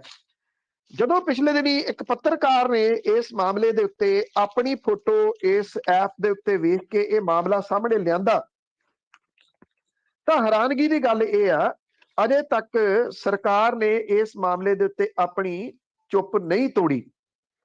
ਘੱਟ ਗਿਣਤੀਆਂ ਬਾਰੇ ਮੰਤਰੀ ਜਿਹੜੇ ਨੇ ਮੁਖਤਾਰ ਅਬਾਸ ਨਕਵੀ ਨੇ ਇਹਦੀ ਨਖੇਦੀ ਕੀਤੀ ਹੈ। ਇਹ ਕਿਹਾ ਕਿ ਮੁਲਕ ਦੇ ਸਾਂਝੇ ਸੱਭਿਆਚਾਰ ਦੇ ਖਿਲਾਫ ਕੋਈ ਸਾਈਬਰ ਅਪਰਾਧਿਕ ਫਿਰਕੂ ਸਾਜ਼ਿਸ਼ ਕਾਮਯਾਬ ਨਹੀਂ ਹੋਊਗੀ। ਇੰਨੀ ਗੱਲ ਜਿਹੜੀ ਉਹ ਕਹਿ ਦਿੱਤੀ। ਜਦੋਂ ਕਿ ਜਿਹੜੀ ਪਿਛਲੇ ਦਿਨਾਂ ਦੇ ਵਿੱਚ ਧਰਮ ਸੰਸਦ ਹੋਈ ਸੀ ਜਿਸ ਮਸਲੇ ਦੇ ਉੱਤੇ ਹੁਣ 2 FIR ਦਰਜ ਹੋ ਗਈਆਂ ਹੋਈਆਂ ਨੇ, ਪ੍ਰਚਾਰ ਉਹਦੇ ਵਿੱਚ ਵੀ ਨਿਰਾ ਨਫ਼ਰਤ ਦਾ ਕੀਤਾ ਗਿਆ ਸੀ ਵੀ ਕਿਹੋ ਜਿਹੀਆਂ ਤੁਸੀਂ ਗੱਲਾਂ ਘੱਟ ਗਿਣਤੀਆਂ ਦੇ ਪ੍ਰਤੀ ਦਿਮਾਗ ਦੇ ਵਿੱਚ ਲੈ ਕੇ ਬੈਠੇ ਹੋ। ਜਿਹੜੀ ਦਿੱਲੀ ਦੀ ਮਹਿਲਾ ਕਮਿਸ਼ਨ ਹੈ ਉਹਨੇ ਬੁੱਲੀ ਬਾਈ ਐਪ ਮਾਮਲੇ ਦੇ ਵਿੱਚ ਦਿੱਲੀ ਪੁਲਿਸ ਦੇ ਸਾਈਬਰ ਕ੍ਰਾਈਮ ਸੈੱਲ ਨੂੰ 6 ਜਨਵਰੀ ਨੂੰ ਤਲਬ ਕੀਤਾ। ਕਮਿਸ਼ਨ ਦੀ ਜਿਹੜੀ ਚੇਅਰਪਰਸਨ ਹੈ ਉਹਨੇ ਇਹ ਕਿਹਾ ਕਿ ਘੱਟ ਗਿਣਤੀ ਫਿਰਕੇ ਦੀਆਂ ਜਿਹੜੀਆਂ ਔਰਤਾਂ ਨੇ ਉਹਨਾਂ ਦੀ ਸਹਿਮਤੀ ਤੋਂ ਬਿਨਾਂ ਇਹ ਐਪ ਦੇ ਉੱਤੇ ਅਪਲੋਡ ਕਿਵੇਂ ਕੀਤਾ ਗਿਆ। ਔਰ ਜਿਹੜੇ ਕਮਿਸ਼ਨ ਨੇ ਦਿੱਲੀ ਪੁਲਿਸ ਨੂੰ ਸੁੱਲੀ ਡੀਲਸ ਤੇ ਬੁੱਲੀ ਬਾਈ ਦੋਵੇਂ ਮਾਮਲਿਆਂ ਦੇ ਵਿੱਚ ਮੁਲਜ਼ਮਾਂ ਨੂੰ ਗ੍ਰਿਫਤਾਰ ਕਰਨ ਦੇ ਵਾਸਤੇ ਇਹ ਕਿਹਾ। ਤੇ ਇਹ ਵੀ ਕਿਹਾ ਗਿਆ ਕਿ ਇਸ ਐਪ ਦੇ ਖਿਲਾਫ ਗਿਟਹਬ ਵਰਗੇ ਪਲੇਟਫਾਰਮਾਂ ਨੂੰ ਭਵਿੱਖ ਦੇ ਵਿੱਚ ਇਸ ਤਰ੍ਹਾਂ ਦੀ ਅਪਮਾਨਜਨਕ ਤੇ ਗੈਰ ਕਾਨੂੰਨੀ ਸਮੱਗਰੀ ਅਪਲੋਡ ਨਾ ਕਰਨ ਦੇ ਰੋਕਣ ਲਈ ਚੁੱਕੇ ਗਏ ਜਿਹੜੇ ਸਟੈਪ ਨੇ ਉਹਦੇ ਵੇਰਵੇ ਮੰਗੇ ਆ। ਸਵਾਲ ਇਹਦੇ ਵਿੱਚ ਨਾ ਜੀ ਸਭ ਤੋਂ ਵੱਡਾ ਇਹ ਆ ਕਿ ਕੀ ਇਸ ਮਾਮਲੇ ਦੇ ਉੱਤੇ ਮਹਿਜ਼ ਪਰਚਾ ਦਰਜ ਕਰ ਦੇਣ ਦੇ ਨਾਲ ਇਹ ਸਮੱਸਿਆ ਹੱਲ ਹੋ ਜੂਗੀ ਔਰ ਇਹਦੀਆਂ ਪਰਤਾਂ ਜਿਹੜੀਆਂ ਨੇ ਉਹ ਕਿੱਥੋਂ ਤੱਕ ਜਾਂਦੀਆਂ ਨੇ, ਕੌਣ ਲੋਕ ਨੇ ਇਹਦੇ ਪਿੱਛੇ। ਕਿਹੜੇ ਕਿਹੜੇ ਲੋਕ ਨੇ, ਕਿਉਂਕਿ ਐਪ ਬਣਾਉਣਾ ਹਾਰੀ ਸਾਰੀ ਦੇ ਵੱਸ ਦੀ ਗੱਲ ਨਹੀਂ ਗੀ। ਐਪ ਬਣਾ ਕੇ ਉਹਨੂੰ ਚਲਾਉਣਾ, ਉਹਨੂੰ ਰਨ ਕਰਨਾ, ਔਰ ਇਹੋ ਜਿਹੇ ਨਫ਼ਰਤ ਵਾਲੇ ਨਾਮ ਰੱਖਣੇ, ਇਹ ਜਿਹੜੀ ਧਰਮ ਸੰਸਦ ਹੈ, ਜਿਹੜੇ ਉਹਦੇ ਵਿੱਚ ਕੀਤੇ ਗਏ ਲੈਕਚਰ ਹੈ, ਇਹਨਾਂ ਦੋਨਾਂ ਚੀਜ਼ਾਂ ਨੂੰ ਤੁਸੀਂ ਵੱਖ ਕਰਕੇ ਨਹੀਂ ਵੇਖ ਸਕਦੇ। ਉਸ ਧਰਮ ਸੰਸਦ ਵਾਲੇ ਮਾਮਲੇ ਦੇ ਉੱਤੇ ਵੀ ਸਰਕਾਰ ਕੁਝ ਨਹੀਂ ਬੋਲ ਰਹੀ, ਇਸ ਮਾਮਲੇ ਦੇ ਉੱਤੇ ਵੀ ਸਰਕਾਰ ਕੁਝ ਨਹੀਂ ਬੋਲ ਰਹੀ। ਇੰਨਾ ਕੁ ਪਤਾ ਲੱਗ ਰਿਹਾ ਕਿ ਇੱਕ ਜਿਹੜਾ ਵਿਅਕਤੀ ਆ ਉਹਦੀ ਗ੍ਰਿਫਤਾਰੀ ਅੱਜ ਹੋਈ ਆ, ਪਰ ਸਵਾਲ ਇਹ ਆ ਕਿ ਇੱਕ ਵਿਅਕਤੀ ਦੀ ਗ੍ਰਿਫਤਾਰੀ ਹੋਣ ਦੇ ਨਾਲ ਇਹ ਮਾਨਸਿਕਤਾ ਦਾ ਕੋਈ ਇਲਾਜ ਨਹੀਂ ਹੋ ਸਕੂਗਾ, ਜਿਹੜੀ ਕਿ ਇੰਨੀ ਬਿਮਾਰ ਹੋ ਗਈ ਹੋਈ ਹੈ। ਉਹ ਇਹ ਨਹੀਂ ਦੇਖਦੀ ਕਿ ਔਰਤ ਜਿਹੜੀ ਆ ਉਹ ਔਰਤ ਹੈ, ਚਾਹੇ ਉਹ ਕਿਸੇ ਵੀ ਫਿਰਕੇ ਦੇ ਨਾਲ ਸੰਬੰਧਿਤ ਕਿਉਂ ਨਾ ਹੋਵੇ। ਇੰਨੀ ਨਫ਼ਰਤ ਭਰ ਦਿੱਤੀ ਗਈ ਆ ਲੋਕਾਂ ਦੇ ਮਨਾਂ ਦੇ ਵਿੱਚ ਕਿ ਉਹ ਇੱਕ ਫਿਰਕੇ ਦੀਆਂ ਔਰਤਾਂ ਨੂੰ ਔਰਤ ਨਹੀਂ ਸਮਝ ਰਹੇ, ਬਲਕਿ ਗੰਦ ਦੀ ਭਾਸ਼ਾ ਤੱਕ ਜਾ ਕੇ ਉਹਨਾਂ ਦਾ ਅਪਮਾਨ ਕਰ ਰਹੇ ਆ। ਜੀ ਜੀ। ਤੇ ਸਰੋਤੇ ਅਸੀਂ ਵਾਪਸ ਆਉਣੇ ਇੱਕ ਬ੍ਰੇਕ ਤੋਂ ਬਾਅਦ। ਜੇ ਤੁਹਾਡਾ ਕੋਈ ਸਵਾਲ ਆ ਤੁਸੀਂ ਕਾਲ ਕਰ ਸਕਦੇ ਹੋ 4082725200 ਸਟੂਡੀਓ ਦਾ ਫੋਨ ਨੰਬਰ ਹੈ। ਕਾਲ ਕਰਕੇ ਤੁਸੀਂ ਸਵਾਲ ਪੁੱਛ ਸਕਦੇ ਹੋ ਉਹਨੇ ਇੱਕ ਬ੍ਰੇਕ ਤੋਂ ਬਾਅਦ।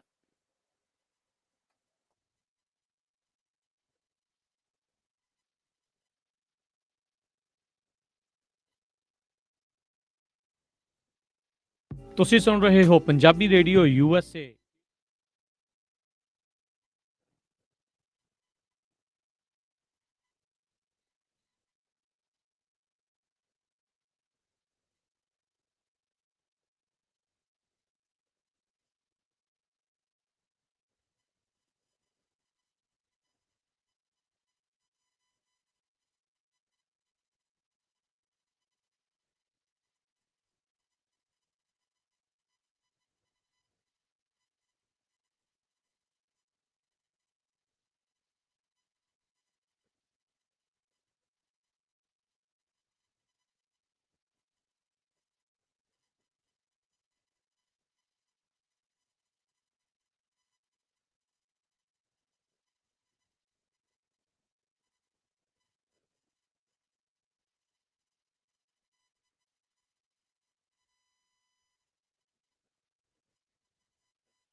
हाँ जी।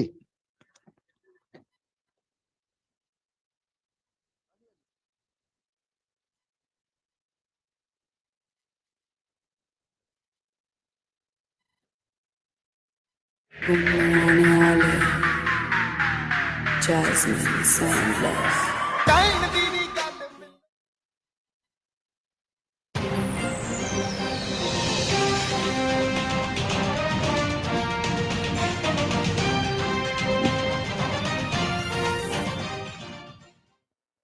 ਪੰਜਾਬੀ ਰੇਡੀਓ USA ਸੁਣ ਰਹੇ ਸਾਰੇ ਸਰੋਤਿਆਂ ਦਾ ਸਵਾਗਤ ਕਰਦੇ। ਤੁਸੀਂ ਜੁੜੇ ਹੋ ਪੰਜਾਬੀ ਰੇਡੀਓ USA ਦੇ ਨਾਲ ਤੇ ਪ੍ਰੋਗਰਾਮ ਹੈ ਜੀ ਖਬਰ ਤੇ ਨਜ਼ਰ। ਖਬਰ ਤੇ ਨਜ਼ਰ ਵਿੱਚ ਹੁੰਦੇ ਨੇ ਸਾਡੇ ਨਾਲ ਬਲਤੇਜ ਪੰਨੂ। ਜੇ ਤੁਹਾਡਾ ਵੀ ਕੋਈ ਸਵਾਲ ਹੈ ਤੁਸੀਂ ਕਾਲ ਕਰ ਸਕਦੇ ਹੋ 4082725200 ਸਟੂਡੀਓ ਦਾ ਫੋਨ ਨੰਬਰ ਆ, ਕਾਲ ਕਰ ਸਕਦੇ ਹੋ। ਕੁਛ ਕਾਰਨਾਂ ਕਰਕੇ ਕਾਫੀ ਕਾਲਾਂ ਡ੍ਰੌਪ ਹੋ ਚੁੱਕੀਆਂ ਨੇ, ਪਰ ਜਿਹੜੇ ਤੁਸੀਂ ਹੋਲਡ ਤੇ ਗੱਲ ਕਰਦੇ ਆ ਤੁਹਾਡੇ ਨਾਲ ਵਾਰੀ ਵਾਰੀ। ਬਲਤੇਜ ਪੰਨੂ ਜੀ ਇੱਕ ਵਾਰ ਫੇਰ ਸਵਾਗਤ ਹੈ ਜੀ। ਧੰਨਵਾਦ ਜੀ, ਮਿਹਰਬਾਨੀ। ਅਵਤਾਰ ਸਿੰਘ ਪੰਨੂ ਜੀ। ਸਤਿ ਸ਼੍ਰੀ ਅਕਾਲ ਭੈਣ ਜੀ, ਸਤਿ ਸ਼੍ਰੀ ਅਕਾਲ ਪੰਨੂ ਸਤਿ ਸ਼੍ਰੀ ਸਾਹਿਬ। ਅਕਾਲ। ਮੇਰਾ ਸਵਾਲ ਆ ਕਿ 2017 ਦੇ ਵਿੱਚ ਆਮ ਆਦਮੀ ਪਾਰਟੀ ਦੀ ਹਵਾ ਹੋਣ ਦੇ ਬਾਵਜੂਦ ਉਹ ਫੈਸਲਾ ਨਾ ਕਰ ਸਕੇ ਵੀ ਚੀਫ ਮਿਨਿਸਟਰ ਦਾ ਚਿਹਰਾ ਕਿਹੜਾ ਹੋਊਗਾ, ਤੇ ਕੁਝ ਚੰਗੇ ਚਿਹਰੇ ਜਿਹੜੇ ਸ਼ਾਮਲ ਹੋਣਾ ਚਾਹੁੰਦੇ ਸੀ ਉਹ ਕੁਝ ਆਪਣੇ ਜਾਤੀ ਇੰਟਰਸਟ ਕਰਕੇ ਉਹਨਾਂ ਨੂੰ ਸ਼ਾਮਲ ਨਾ ਕੀਤਾ, ਤੇ ਨਤੀਜੇ ਵਜੋਂ ਬਣਦੀ ਸਰਕਾਰ ਰਹਿ ਗਈ। ਤੇ ਉਹ ਗਲਤੀ ਇਹ ਫਿਰ ਐਤਕੀ ਦੁਹਰਾ ਰਹੇ ਨੇ ਕਿ ਕਿਤੇ ਇਸ ਤਰ੍ਹਾਂ ਹੋਵੇ ਫਿਰ ਐਤਕੀ ਉਹੀ ਗੱਲ ਵਾਪਰ ਜੇ ਇਹਨਾਂ ਨਾਲ। ਸਤਿ ਸ਼੍ਰੀ ਅਕਾਲ ਜੀ। ਸਤਿ ਸ਼੍ਰੀ ਅਕਾਲ। ਦੇਖੋ, ਕੈਂਡੀਡੇਟ ਤਾਂ ਜਿਹੜਾ ਸੀਐਮ ਦਾ ਕਿਸੇ ਵੀ ਪਾਰਟੀ ਨੇ ਅਨਾਉਂਸ ਨਹੀਂ ਕੀਤਾ ਤੇ ਨਾ ਕਰਨ ਦੇ ਕੋਈ ਚਾਂਸਸ ਨੇ। ਕਾਂਗਰਸ ਕਿਸੇ ਵੀ ਹਾਲਤ ਦੇ ਵਿੱਚ ਸੀਐਮ ਦਾ ਚਿਹਰਾ ਅਨਾਉਂਸ ਨਹੀਂ ਕਰੂਗੀ, ਕਿਉਂਕਿ ਕਰੂਗੀ ਤੇ ਖਲਾਰਾ ਪੈ ਜਾਊਗਾ। ਭਾਰਤੀ ਜਨਤਾ ਪਾਰਟੀ ਨੇ ਅਨਾਉਂਸ ਨਹੀਂ ਕਰਨਾ। ਅਕਾਲੀ ਦਲ ਬਾਦਲ ਉਹ ਇੱਕ ਪਰਿਵਾਰ ਦੀ ਪਾਰਟੀ ਆ, ਉਹ ਕੁਝ ਵੀ ਕਹਿ ਸਕਦੇ ਆ। ਵੈਸੇ ਜਿਵੇਂ ਪ੍ਰਕਾਸ਼ ਸਿੰਘ ਬਾਦਲ ਹੋਰਾਂ ਨੂੰ ਕੀਤਾ ਹੋਇਆ ਇਸ ਵੇਲੇ ਐਕਟਿਵ, ਹੋ ਸਕਦਾ ਪ੍ਰਕਾਸ਼ ਸਿੰਘ ਬਾਦਲ ਹੋਰਾਂ ਨੂੰ ਕਰ ਦੇਣ। ਤਾਂ ਸਾਰੀਆਂ ਪਾਰਟੀਆਂ ਇੱਕੋ ਜਿਹੇ ਤੁਸੀਂ ਕਹਿ ਲਓ ਕਿ ਮੁਸ਼ਕਲ ਦੇ ਵਿੱਚੋਂ ਲੰਘ ਰਹੀਆਂ ਨੇ। ਬਾਕੀ ਪਾਰਟੀਆਂ ਕਿਸੇ ਨੇ ਵੀ ਸੀਐਮ ਦਾ ਚਿਹਰਾ ਅਨਾਉਂਸ ਨਹੀਂ ਕੀਤਾ। ਹੁਣ ਉਹਦੇ ਚ ਸ਼ਾਇਦ ਹੋ ਸਕਦਾ ਕਿ ਆਮ ਆਦਮੀ ਪਾਰਟੀ ਇਹ ਸੋਚਦੀ ਹੋਵੇ ਇਸ ਵੇਲੇ ਕਿ ਜੇ ਉਹ ਚਿਹਰਾ ਅਨਾਉਂਸ ਕਰਦੇ ਆ ਤੇ ਤੋਪਾਂ ਦੇ ਮੂੰਹ ਸਾਰੀਆਂ ਸਿਆਸੀ ਪਾਰਟੀਆਂ ਦੇ ਉਸ ਚਿਹਰੇ ਦੇ ਉੱਤੇ ਹੋ ਜਾਣੇ ਆ, ਕਿਉਂਕਿ ਫਿਰ ਇੱਥੇ ਨਿੱਜੀ ਹਮਲੇ ਸਟਾਰਟ ਹੋ ਜਾਂਦੇ ਆ। ਹੋ ਸਕਦਾ ਇਹ ਕਾਰਨ ਹੋਵੇ। ਕੀ ਹੁੰਦਾ ਆ ਵੋਟਾਂ ਦੇ ਵਿੱਚ, ਦੇਖੋ ਇਹ ਤਾਂ ਵੋਟਾਂ ਦੇ ਵੇਲੇ ਦੱਸਿਆ ਜਾਊਗਾ। ਅਜੇ ਸਾਰੇ ਜਿਹੜੇ ਮੈਦਾਨ ਦੇ ਵਿੱਚ ਆ ਲੈਂਦੇ ਹੋ, ਸਾਰੀਆਂ ਧਿਰਾਂ ਨੂੰ, ਸਾਰੇ ਉਮੀਦਵਾਰ ਮੈਦਾਨ ਦੇ ਵਿੱਚ ਆ ਲੈਂਦੇ ਹੋ, ਫਿਰ ਪਤਾ ਲੱਗੂਗਾ ਲੋਕ ਕੀ ਸੋਚ ਰਹੇ ਆ। ਅਜੇ ਤਾਂ ਆਪਾਂ ਨੂੰ ਸਿਰਫ ਇਹੀ ਪਤਾ ਲੱਗ ਰਿਹਾ ਕਿ ਸਿਆਸੀ ਧਿਰਾਂ ਜਿਹੜੀਆਂ ਉਹ ਕੀ ਸੋਚ ਰਹੀਆਂ ਨੇ।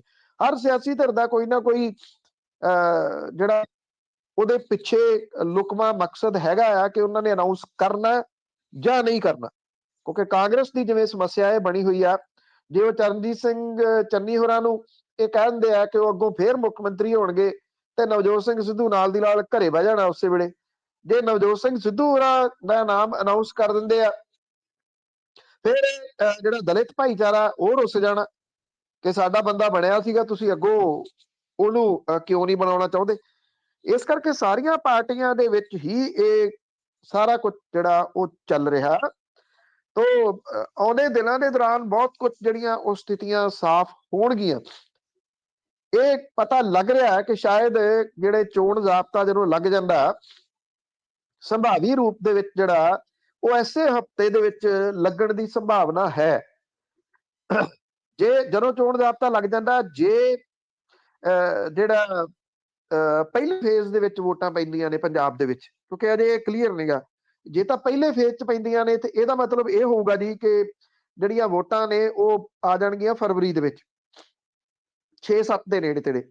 ਜੇ ਪੰਜਾਬ ਨੂੰ ਲਾਸਟ ਫੇਜ਼ ਤੇ ਰੱਖਦੇ ਆ, ਕਿਉਂਕਿ ਭਾਰਤੀ ਜਨਤਾ ਪਾਰਟੀ ਫਿਰ ਇਹ ਸੋਚਦੀ ਆ ਕਿ ਉਹ ਥੋੜਾ ਹੋਰ ਕੰਮ ਕਰ ਸਕਦੀ ਆ, ਫਿਰ ਨਹੀਂ। ਜੇ ਪਹਿਲੇ ਫੇਜ਼ 'ਚ ਹੁੰਦੀਆਂ ਤੇ ਆਮ ਆਦਮੀ ਪਾਰਟੀ ਆਪਣਾ ਚਿਹਰਾ ਮੁੱਖ ਮੰਤਰੀ ਦਾ ਐਲਾਨ ਦੇਊਗੀ ਅਗਲੇ ਕੁਝ ਦਿਨਾਂ ਦੇ ਵਿੱਚ, ਮੇਰੀ ਜਾਣਕਾਰੀ ਦੇ ਮੁਤਾਬਕ।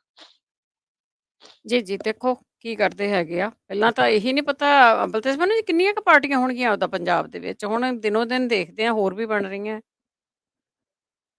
ਪਤਾ ਹੀ ਨਹੀਂ ਜੀ ਕਿੰਨੀਆਂ ਕੁ ਇਸ ਵੇਲੇ ਜਿਹੜੀਆਂ, ਜੇ ਆਪਾਂ ਐਕਟਿਵ ਦੇਖੀਏ ਤਾਂ ਅੱਧੀ ਦਰਜਨ ਤਾਂ ਐਕਟਿਵ ਹੈਗੀਆਂ ਨੇ, ਤੇ ਅੱਧੀ ਦਰਜਨ ਦੇ ਕਰੀਬ ਐਕਟਿਵ ਹੋਣ ਨੂੰ ਤਿਆਰ ਬੈਠੀਆਂ ਨੇ। ਮੋਟੀਆਂ-ਮੋਟੀਆਂ 'ਚ ਜੇ ਤੁਸੀਂ ਲੈਂਦੇ ਹੋ ਕਿ ਸੱਤਾਧਾਰੀ ਧਿਰ ਕਾਂਗਰਸ ਹੈ, ਆਮ ਆਦਮੀ ਪਾਰਟੀ ਹੈ, ਅਕਾਲੀ ਦਲ ਬਾਦਲ ਹੈ, ਭਾਰਤੀ ਜਨਤਾ ਪਾਰਟੀ ਆਪਣੇ ਤੌਰ ਦੇ ਉੱਤੇ ਲੜ ਰਹੀ ਹੈ, ਚੜੂਨੀ ਸਾਹਿਬ ਵਾਲਾ ਕਿਸਾਨ ਮੋਰਚਾ ਹੈ, ਇੱਕ ਜਿਹੜਾ ਰਾਜੇਵਾਲ ਸਾਹਿਬ ਵਾਲਾ ਕਿਸਾਨ ਮੋਰਚਾ, ਚੰਨਣ ਸਿੰਘ ਸਿੱਧੂ ਹੋਰਾਂ ਨੇ ਬਣਾਈ ਹੋਈ ਆ, ਲੱਖਾ ਸਧਾਣਾ ਕਹਿੰਦਾ ਉਹਨੇ ਪਾਰਟੀ ਬਣਾਈ ਹੋਈ ਆ, 117 ਉਹਨੇ ਲੜਾਉਣੇ ਨੇ, ਸੁਖਦੇਵ ਸਿੰਘ ਢੀਂਡਸਾ ਹੋਰਾਂ ਵਾਲਾ ਜਿਹੜਾ ਉਹ ਧੜਾ ਹੈ, ਕੈਪਟਨ ਅਮਰਿੰਦਰ ਸਿੰਘ ਦੀ ਪਾਰਟੀ ਆ, 10 ਤਾਂ ਮੈਂ ਗਿਣਤੀ ਹੈ ਜੀ, ਅੱਧੀ ਦਰਜਨ ਨਹੀਂ 10 ਐਕਟਿਵ ਨੇ ਇਸ ਵੇਲੇ ਪਾਰਟੀਆਂ। ਸੋ ਮੈਨੂੰ ਇਹ ਲੱਗਦਾ ਹੈ ਕਿ ਜਦੋਂ ਤੱਕ ਚੋਣਾਂ ਦੀ ਅਨਾਉਂਸਮੈਂਟ ਹੋਣੀ ਆ, ਚੋਣਾਂ ਹੋਣੀਆਂ ਨੇ, ਘੱਟੋ ਘੱਟ 10 ਹੋਰ ਆਉਣਗੀਆਂ ਜੀ। ਤੋ 20 ਦੇ ਕਰੀਬ ਪਾਰਟੀਆਂ ਜਿਹੜੀਆਂ ਉਹ ਪੰਜਾਬ ਦੇ ਵਿੱਚ ਤੁਹਾਨੂੰ ਵਿਚਰਦੀਆਂ ਨਜ਼ਰ ਆਉਣਗੀਆਂ। ਜੇ ਇਸ ਵਾਰੀ ਮੌਜਾਂ ਲੱਗਣਗੀਆਂ ਨਾ ਕਿਸੇ ਦੀਆਂ, ਤੇ ਉਹ ਸਿਰਫ ਸਿਮਰਜੀਤ ਸਿੰਘ ਮਾਨ ਹੋਰਾਂ ਦੀ ਪਾਰਟੀ ਵੀ 11 ਜੀ। ਹੋ ਗਈਆਂ ਜੀ ਤਕਰੀਬਨ ਜਿਹੜੀਆਂ ਐਕਟਿਵ ਨੇ। ਸੋ ਜੇ ਇਸ ਵੇਲੇ ਜਿਹੜੀ ਮੌਜ ਲੱਗਦੀ ਹੈ ਨਾ ਕਿਸੇ ਦੀ, ਉਹ ਲੱਗਦੀ ਟਿਕਟੂਆਂ ਦੀ, ਵੀ ਇੱਕ ਨਹੀਂ ਤਾਂ ਦੂਜਾ, ਦੂਜਾ ਨਹੀਂ ਤਾਂ ਤੀਜਾ, ਤੀਜਾ ਨਹੀਂ ਤਾਂ ਚੌਥਾ, 11 ਤੱਕ ਚੱਲ ਜਾਓ ਜੀ, ਵੀ ਕਿਸੇ ਨਾ ਕਿਸੇ ਪਾਸੇ ਤੋਂ ਤਾਂ ਉਹਨਾਂ ਨੂੰ ਟਿਕਟ ਮਿਲ ਹੀ ਜਾਊਗੀ। ਬਿਲਕੁਲ ਜਲਦੀ ਸਵਾਦ ਦੇਖ ਕੇ ਵਾਪਸ ਆ ਰਹੇ ਆ ਜੀ। ਸਤਨਾਮ ਸਿੰਘ ਜੀ। ਹਾਂਜੀ, ਸਤਿ ਸ਼੍ਰੀ ਅਕਾਲ ਭੈਣ ਜੀ। ਪੰਨੂ ਭਾਈ ਸਤਿ ਸ਼੍ਰੀ ਅਕਾਲ ਜੀ। ਸਤਿ ਸ਼੍ਰੀ ਅਕਾਲ ਸਤਿ ਸ਼੍ਰੀ ਅਕਾਲ ਜੀ, ਸਤਿ ਸ਼੍ਰੀ ਅਕਾਲ। ਹਾਂਜੀ, ਪੰਨੂ ਭਾਜੀ ਮੇਰਾ ਸਵਾਲ ਹੈ, ਮੈਨੂੰ ਪਤਾ ਨਹੀਂ ਉੱਥੇ ਸਿਸਟਮ ਪੰਜਾਬ ਦੇ ਕੀ ਕਿਸੇ ਦੇ ਜਿੱਦਾਂ ਕੋਈ ਬਰਾਂਟ ਇਸ਼ੂ ਕਰਦੇ ਆ ਅਰੈਸਟ ਕਿ ਨਹੀਂ। ਜਦੋਂ ਬਿਕਰਮ ਮਜੀਠੀਆ ਉਹਦੇ ਪਤਾ ਨਹੀਂ ਬਰਾਂਟ ਇਸ਼ੂ ਹੋਇਆ ਕਿ ਨਹੀਂ, ਮੈਨੂੰ ਨਹੀਂ ਪਤਾ ਕੀ ਹਿਸਾਬ ਕਿਤਾਬ ਹੈ। ਜਿਸ ਤਰ੍ਹਾਂ ਉਹ ਪਿੱਛੇ ਦਾ ਦਰਬਾਰ ਸਾਹਿਬ ਵੀ ਗਿਆ ਤੇ ਕੋਰਟ ਵਿੱਚ ਵੀ ਗਿਆ ਆਪਣੀ ਜ਼ਮਾਨਤ ਲੈਣੀ, ਉਹ ਪਤਾ ਤਾਂ ਹੈ ਕਿੱਥੇ ਵੀ ਉਹਨੂੰ ਅਰੈਸਟ ਇੱਦਾਂ ਕਰ ਨਹੀਂ ਸਕਦੇ ਉਹ? ਇਹਦਾ ਜਵਾਬ ਦਿਓ ਜੀ। ਥੈਂਕ ਯੂ ਜੀ। ਨਹੀਂ ਦੇਖੋ, ਵਾਰੰਟ ਤਾਂ ਇਸ਼ੂ ਹੋਏ ਆ, ਈਵਨ LOC ਜਾਰੀ ਹੋਈ ਆ ਏਅਰਪੋਰਟਾਂ ਦੇ ਉੱਤੇ ਸਾਰਿਆਂ ਤੇ, ਕਿ ਉਹਨੂੰ ਜੇ ਕਿਤੇ ਦੇਖਦੇ ਹੋ ਤੇ ਉਹਦਾ ਜਿਹੜਾ ਉਹ ਪਤਾ ਲੱਗੇ। ਜ਼ਮਾਨਤ ਲੈਣ ਦੇ ਵਾਸਤੇ ਬਿਕਰਮ ਮਜੀਠੀਆ ਆਪ ਨਹੀਂ ਗਿਆ ਜੀ, ਨਾ ਜਾਣ ਦੀ ਜ਼ਰੂਰਤ ਹੁੰਦੀ ਹੈ। ਉਹ ਵਕੀਲਾਂ ਨੇ ਜਿਹੜੀ ਉਹ ਪਾਈ ਹੋਈ ਹੈ ਜੀ ਐਪਲੀਕੇਸ਼ਨ, ਉਹ ਆਪ ਨਹੀਂ ਫਿਜ਼ੀਕਲੀ ਉਹਨੂੰ ਪੇਸ਼ ਹੋਣ ਦੀ ਲੋੜ ਨਹੀਂ ਗੀ, ਕਿਉਂਕਿ ਇਹ ਐਂਟੀਸਪੇਟਰੀ ਹੈ। ਐਂਟੀਸਪੇਟਰੀ ਦੇ ਵਿੱਚ ਬੰਦੇ ਦੀ ਜ਼ਰੂਰਤ ਨਹੀਂ ਹੁੰਦੀ, ਵਕੀਲ ਹੀ ਉਹ ਫਾਈਟ ਕਰਦੇ ਆ। ਜਿੱਥੋਂ ਤੱਕ ਦਰਬਾਰ ਸਾਹਿਬ ਦੀਆਂ ਫੋਟੋਆਂ ਵਾਲੀ ਗੱਲ ਹੈ, ਕਿਉਂਕਿ ਉਹ ਫੋਟੋਆਂ ਜਿਹੜਾ ਅਕਾਲੀ ਦਲ ਬਾਦਲ ਦਾ ਯੂਥ ਵਿੰਗ ਹੈ ਉਹਨੇ ਪਾਈਆਂ, ਮੈਨੂੰ ਨਹੀਂ ਲੱਗਦਾ ਕਿ ਉਹ ਫੋਟੋਆਂ ਸਹੀ ਨੇ। ਉਹ ਫੋਟੋਆਂ ਪਿਛਲੇ ਸਾਲ ਦੀਆਂ ਲੱਗਦੀਆਂ ਨੇ। ਹਾਂ, ਉਹਨਾਂ ਨੇ ਕਨਫਿਊਜ਼ਨ ਜ਼ਰੂਰ ਜਿਹੜੀ ਆ ਉਹ ਕ੍ਰੀਏਟ ਕਰ ਦਿੱਤੀ ਆ ਇਹ ਫੋਟੋਆਂ ਪਾ ਕੇ। ਜੇ ਇਹ ਝੂਠੀਆਂ ਨੇ ਤੇ ਉਹਨਾਂ ਨੂੰ ਘੱਟੋ ਘੱਟ ਇਹ ਚਾਹੀਦਾ ਵੀ ਉਹ ਝੂਠ ਕਿਉਂ ਬੋਲੀ ਜਾ ਰਹੇ ਆ। ਜੇ ਸਹੀ ਨੇ ਤੇ ਫਿਰ ਸਰਕਾਰ ਦੇ ਉੱਤੇ ਸਵਾਲੀਆ ਚਿੰਨ੍ਹ ਖੜੇ ਹੋ ਰਹੇ ਨੇ। ਛਾਪੇਮਾਰੀ ਹੋਈ ਆ, ਛਾਪੇਮਾਰੀ ਹੋ ਰਹੀ ਆ, ਕਿਤੇ ਵੀ ਬਿਕਰਮ ਮਜੀਠੀਆ ਸਾਹਮਣੇ ਨਹੀਂ ਆਇਆ ਜਦੋਂ ਦਾ ਇਹ ਪਰਚਾ ਦਰਜ ਹੋਇਆ। ਉਹ ਫਿਜ਼ੀਕਲੀ ਤੌਰ ਦੇ ਉੱਤੇ ਕਿਤੇ ਵੀ ਨਹੀਂ ਦੇਖਿਆ ਗਿਆ। ਜਿਹੜੇ ਸੁਖਜਿੰਦਰ ਸਿੰਘ ਰੰਧਾਵਾ ਨੇ, ਉਹਨਾਂ ਦਾ ਜਿਹੜਾ ਕੱਲ ਦਾ ਬਿਆਨ ਹੈ, ਉਹ ਇਹ ਗੱਲ ਕਹਿੰਦੇ ਆ ਕਿ ਬਿਕਰਮ ਮਜੀਠੀਆ ਪੰਜਾਬ ਦੇ ਵਿੱਚ ਨਹੀਂ ਹੈਗਾ, ਜੇ ਹੁੰਦਾ ਤੇ ਉਹਨੂੰ ਅਰੈਸਟ ਹੋ ਜਾਣਾ ਸੀ। ਪਤਾ ਨਹੀਂ ਸੁਖਜਿੰਦਰ ਸਿੰਘ ਰੰਧਾਵਾ ਹੋਰਾਂ ਦੀ ਇਸ ਗੱਲ ਦੇ ਵਿੱਚ ਕਿੰਨੀ ਸੱਚਾਈ ਆ ਕਿ ਉਹ ਇੱਥੇ ਨਹੀਂ ਹੈਗਾ। ਜੇ ਇੱਥੇ ਨਹੀਂ ਗਾ ਤੇ ਫਿਰ ਉਹ ਕਿੱਥੇ ਆ, ਇਹ ਕਿਸੇ ਨੂੰ ਨਹੀਂ ਪਤਾ। ਫਿਜ਼ੀਕਲ ਤੌਰ ਦੇ ਉੱਤੇ ਉਹ ਕਿਸੇ ਜਗ੍ਹਾ ਤੇ ਆਪ ਪੇਸ਼ ਨਹੀਂ ਹੋਇਆ ਅਦਾਲਤ ਦੇ ਵਿੱਚ, ਚਾਹੇ ਮੁਹਾਲੀ ਚੋਂ ਉਹਦੀ ਜ਼ਮਾਨਤ ਅਰਜੀ ਰੱਦ ਹੋਈ ਆ ਤੇ ਚਾਹੇ ਹਾਈ ਕੋਰਟ ਦੇ ਵਿੱਚ ਸੁਣਵਾਈ ਹੋਈ ਆ, ਜਿਹੜੀ ਕਿ ਸੁਣਵਾਈ ਫਿਰ ਅਗਲੀ 5 ਤਰੀਕ ਨੂੰ ਹੋਣੀ ਹੈ ਜੀ। ਸੁਰਿੰਦਰ। ਹਾਂਜੀ ਪੰਨੂ ਸਾਹਿਬ ਸਤਿ ਸ੍ਰੀ ਅਕਾਲ ਜੀ। ਸਤਿ ਸ਼੍ਰੀ ਅਕਾਲ। ਹਾਂਜੀ ਸਤਿ ਸ਼੍ਰੀ ਅਕਾਲ ਜੀ। ਸਾਡੇ ਹਲਕੇ ਦਾ ਬੰਦਾ ਜੀ, ਇੱਕ ਖਹਿਰਾ ਸਾਹਿਬ ਦੀ ਕੋਈ ਗੱਲਬਾਤ ਦੱਸੋ ਜੀ। ਥੈਂਕ ਯੂ ਜੀ। ਨਹੀਂ, ਖਹਿਰਾ ਸਾਹਿਬ ਤਾਂ ਅੰਦਰ ਹੀ ਨੇ ਅਜੇ ਜ਼ਮਾਨਤ ਅਰਜੀ ਵੀ ਉਹਨਾਂ ਦੀ ਲੱਗੀ ਨਹੀਂ ਗੀ ਹਾਈ ਕੋਰਟ ਦੇ ਵਿੱਚ। ਸੋ ਇਹੀ ਆ ਉਹਦੀ ਅਪਡੇਟ, ਤਾਂ ਹੋਰ ਕੁਝ ਨਹੀਂ ਹੈਗੀ। ਜੇ ਐਪਲੀਕੇਸ਼ਨ ਲੱਗਦੀ ਆ ਤੇ ਫਰਦਰ ਅਪਡੇਟ ਹੋ ਸਕਦੀ ਆ, ਉਦੋਂ ਤੱਕ ਤਾਂ ਕੋਈ ਅਪਡੇਟ ਨਹੀਂ ਗੀ ਜੀ। ਉਹ ਪਟਿਆਲੇ ਦੀ ਜੇਲ੍ਹ ਦੇ ਵਿੱਚ ਨੇ ਜੀ। ਸੁਰਿੰਦਰ ਸਿੰਘ ਸ਼ੇਰਗਿੱਲ। ਹਾਂਜੀ ਭੈਣ ਜੀ ਤੇ ਪੰਨੂ ਸਾਹਿਬ ਤੇ ਪੰਜਾਬੀ USA ਨੂੰ ਸਾਰੇ ਟੱਬਰ ਨੂੰ ਸਤਿ ਸ੍ਰੀ ਅਕਾਲ ਜੀ। ਸਤਿ ਸ੍ਰੀ ਅਕਾਲ। ਪੰਨੂ ਸਾਹਿਬ ਜੇ ਇਦਾਂ ਦੀ ਪੋਜੀਸ਼ਨ ਬਣਦੀ ਆ ਵੀ ਕਿਤੇ ਭਾਜਪਾ ਦੀ ਤੇ ਅਕਾਲੀਆਂ ਦੀ ਰਲ ਕੇ ਸਰਕਾਰ ਬਣਦੀ ਹੋਵੇ ਤਾਂ ਮੇਰੇ ਖਿਆਲ ਬਾਦਲ ਸਾਹਿਬ ਬਿਨਾਂ ਸ਼ਰਤ ਹਮਾਇਤ ਦੇ ਦੂਗੇ ਭਾਜਪਾ ਨੂੰ ਜੀ। ਇਹਦੇ ਬਾਰੇ ਤੁਹਾਡਾ ਕੀ ਖਿਆਲ ਹੈ ਜੀ? ਥੈਂਕ ਯੂ ਜੀ। ਉਹਨਾਂ ਨੇ ਤਾਂ ਬਿਨਾਂ ਸ਼ਰਤ ਹਮਾਇਤ ਦੇ ਹੀ ਰੱਖੀ ਆ। ਜਿਹੜੇ ਦਿੱਲੀ ਸਿੱਖ ਗੁਰਦੁਆਰਾ ਮੈਨੇਜਮੈਂਟ ਕਮੇਟੀ ਦੇ ਉੱਤੇ ਸਰਨਾ ਸਾਹਿਬ ਦਾ ਅਸਤੀਫਾ ਦੇਣਾ, ਫਿਰ ਭਾਜਪਾ ਚ ਜਾਣਾ ਤੇ ਫਿਰ ਅਸਤੀਫਾ ਵਾਪਸ ਲੈ ਲੈਣਾ, ਕਬਜ਼ਾ ਤਾਂ ਕਰਵਾਤਾ ਉਹਨਾਂ ਦਾ। ਇਹਦੇ ਵਾਸਤੇ ਜ਼ਿੰਮੇਵਾਰ ਕੌਣ ਹੈ? ਪਤਾ ਇਹ ਲੱਗ ਰਿਹਾ ਕਿ SGPC ਦੇ ਕਈ ਮੈਂਬਰ ਆਉਂਦੇ ਦਿਨਾਂ ਦੇ ਦੌਰਾਨ ਭਾਰਤੀ ਜਨਤਾ ਪਾਰਟੀ ਚ ਜਾ ਸਕਦੇ ਆ। ਉਹ ਫਿਰ ਇਸ਼ਾਰਾ ਤੁਸੀਂ ਇਹ ਵੀ ਸਮਝ ਲੈਣਾ ਕਿ ਇੱਥੇ ਵੀ ਕਿਹੋ ਜਿਹੇ ਹਾਲਾਤ ਜਿਹੜੇ ਉਹ ਬਣਾਏ ਜਾ ਸਕਦੇ ਆ ਭਾਰਤੀ ਜਨਤਾ ਪਾਰਟੀ ਦੇ ਵੱਲੋਂ।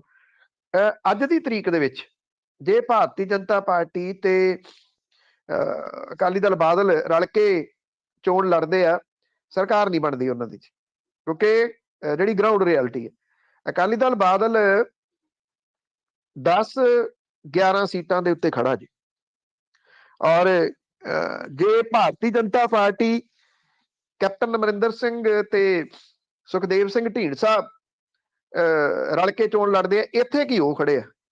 ਜੇ ਭਾਰਤੀ ਜਨਤਾ ਪਾਰਟੀ ਤੇ ਅਕਾਲੀ ਦਲ ਬਾਦਲ ਰਲ ਜਾਂਦੇ ਆ, ਢੀਂਡਸਾ ਤੇ ਕੈਪਟਨ ਲਾਂਭੇ ਹੋ ਜਾਂਦੇ ਆ, ਤੇ ਫਿਰ ਦੋਨਾਂ ਦੀਆਂ ਰਲਾ ਕੇ 17-18 ਆ ਜਾਣਗੀਆਂ। 17-18 ਦੇ ਨਾਲ ਸਰਕਾਰ ਨਹੀਂ ਬਣਨੀ, 59 ਸੀਟਾਂ ਚਾਹੀਦੀਆਂ ਨੇ।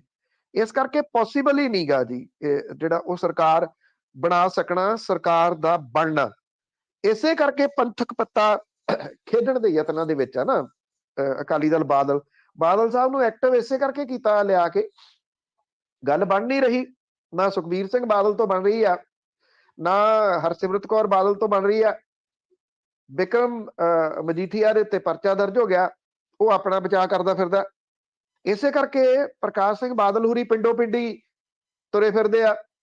ਇਹ ਕਹਿੰਦੇ ਕਿ ਪੰਥ ਨੂੰ ਖਤਰਾ ਹੋ ਗਿਆ। ਤੋ ਇਸ ਕਰਕੇ ਹਮਾਇਤ ਤਾਂ ਉਹ ਬਿਨਾਂ ਮੰਗੇ ਵੀ ਦੇ ਸਕਦੇ ਆ ਭਾਰਤੀ ਜਨਤਾ ਪਾਰਟੀ ਨੂੰ। ਭਾਰਤੀ ਜਨਤਾ ਪਾਰਟੀ ਹਮਾਇਤ ਲਊਗੀ, ਇਹ ਵੱਡਾ ਸਵਾਲ ਹੈ। ਮੌਜੂਦਾ ਦੌਰ ਦੇ ਵਿੱਚ ਇਹ ਸਮਝਿਆ ਜਾ ਰਿਹਾ ਕਿ ਭਾਰਤੀ ਜਨਤਾ ਪਾਰਟੀ ਆਹ ਜਿਹੜੀ ਚੋਣ ਹੈ ਇਹਦੇ ਵਿੱਚ ਤਾਂ ਉਹ ਹਮਾਇਤ ਨਹੀਂ ਲੈਂਦੀ। ਬਾਕੀ ਦੇਖੂਗੀ ਅੱਗੇ ਕਿ ਉਹਨੇ ਕਿੱਧਰ ਨੂੰ ਜਾਣਾ। ਅਸਲ ਦੇ ਵਿੱਚ ਭਾਰਤੀ ਜਨਤਾ ਪਾਰਟੀ ਜਿਹੜੀ ਆ ਉਹਦਾ ਮਕਸਦ ਇਹ ਆ ਕੱਲਿਆਂ ਲੜਨ ਦਾ। ਉਹਨੂੰ ਇਸ ਗੱਲ ਦਾ ਪਤਾ ਕਿ ਮੌਜੂਦਾ ਹਾਲਾਤਾਂ ਦੇ ਵਿੱਚ 2024 ਦੇ ਵਿੱਚ ਉਹਨੂੰ ਵੱਡੇ ਰਾਜਾਂ ਚੋਂ ਮਾਰ ਪੈ ਸਕਦੀ ਆ ਲੋਕ ਸਭਾ ਲਈ। ਉਹ ਫਿਰ ਛੋਟੇ ਰਾਜਾਂ ਦੇ ਉੱਤੇ ਟੇਕ ਰੱਖੂਗੀ, ਪੰਜਾਬ ਵਰਗਿਆਂ ਤੇ ਵੀ 3-3 4-4 ਛੋਟੇ ਰਾਜਾਂ ਦੇ ਵਿੱਚੋਂ ਸੀਟਾਂ ਜਿੱਤੀਆਂ ਜਾਣ ਤਾਂ ਕਿ ਵੱਡੇ ਰਾਜਾਂ ਦੇ ਵਿੱਚੋਂ ਪੈਣ ਵਾਲਾ ਘਾਟਾ ਪੂਰਾ ਕੀਤਾ ਜਾ ਸਕੇ। ਉਹ ਇਸ ਚੀਜ਼ ਦੇ ਉੱਤੇ ਇਸ ਵੇਲੇ ਕੰਮ ਕਰ ਰਹੀ ਹੈ। ਬਿਲਕੁਲ ਜੀ, ਕੋਈ ਪਤਾ ਨਹੀਂ ਪੰਜਾਬੀਆਂ ਦਾ ਨਹੀਂ ਕੀ ਕਰਨਾ ਆ ਅੱਗੇ ਜੀ। ਸਖਦੇਵ ਹਾਂਜੀ ਸਤਿ ਸ੍ਰੀ ਅਕਾਲ ਜੀ। ਦੁਬਾਰਾ ਫਿਰ ਉਸੇ ਮਜੀਠੀਏ ਤੇ ਮੇਰਾ ਕੁਐਸਚਨ ਇਹ ਹੈ ਵੀ ਅੱਗੇ 13 ਦਿਨ ਸਮੇਤ ਸੈਣੀ ਖੁੱਲਾ ਰਿਹਾ ਤੇ ਜਿਹਦੇ ਕੋਲ ਇੰਨੀ ਸਿਕਿਉਰਿਟੀ ਹੋਵੇ ਕਿ ਗਵਰਨਮੈਂਟ ਨੂੰ ਜਾਂ ਪੁਲਿਸ ਨੂੰ ਪਤਾ ਨਹੀਂ ਹੁੰਦਾ ਏਜੰਸੀਆਂ ਨੂੰ ਵੀ ਕਿੱਥੇ ਆ ਬੰਦਾ। ਸੇਮ ਥਿੰਗ ਇਹ ਹੈ ਵੀ ਇਹ ਮਜੀਠੀਏ ਦਾ ਕੋਈ ਪਤਾ ਨਹੀਂ ਹੈਗਾ ਵੀ ਜਿਹੜਾ ਕੋਈ ਹੋਰ ਬੰਦਾ ਹੋਵੇ ਕੋਈ ਵੱਡਾ ਕ੍ਰਾਈਮ ਕਰਦਾ ਹੈ 2 ਜਾਂ 3 ਦਿਨ ਦੇ ਵਿੱਚ ਉਹਨੂੰ ਨਾ ਪੰਜਾਬ ਪੁਲਿਸ ਫੜ ਕੇ ਅੰਦਰ ਕਰ ਦਿੰਦੀ ਆ।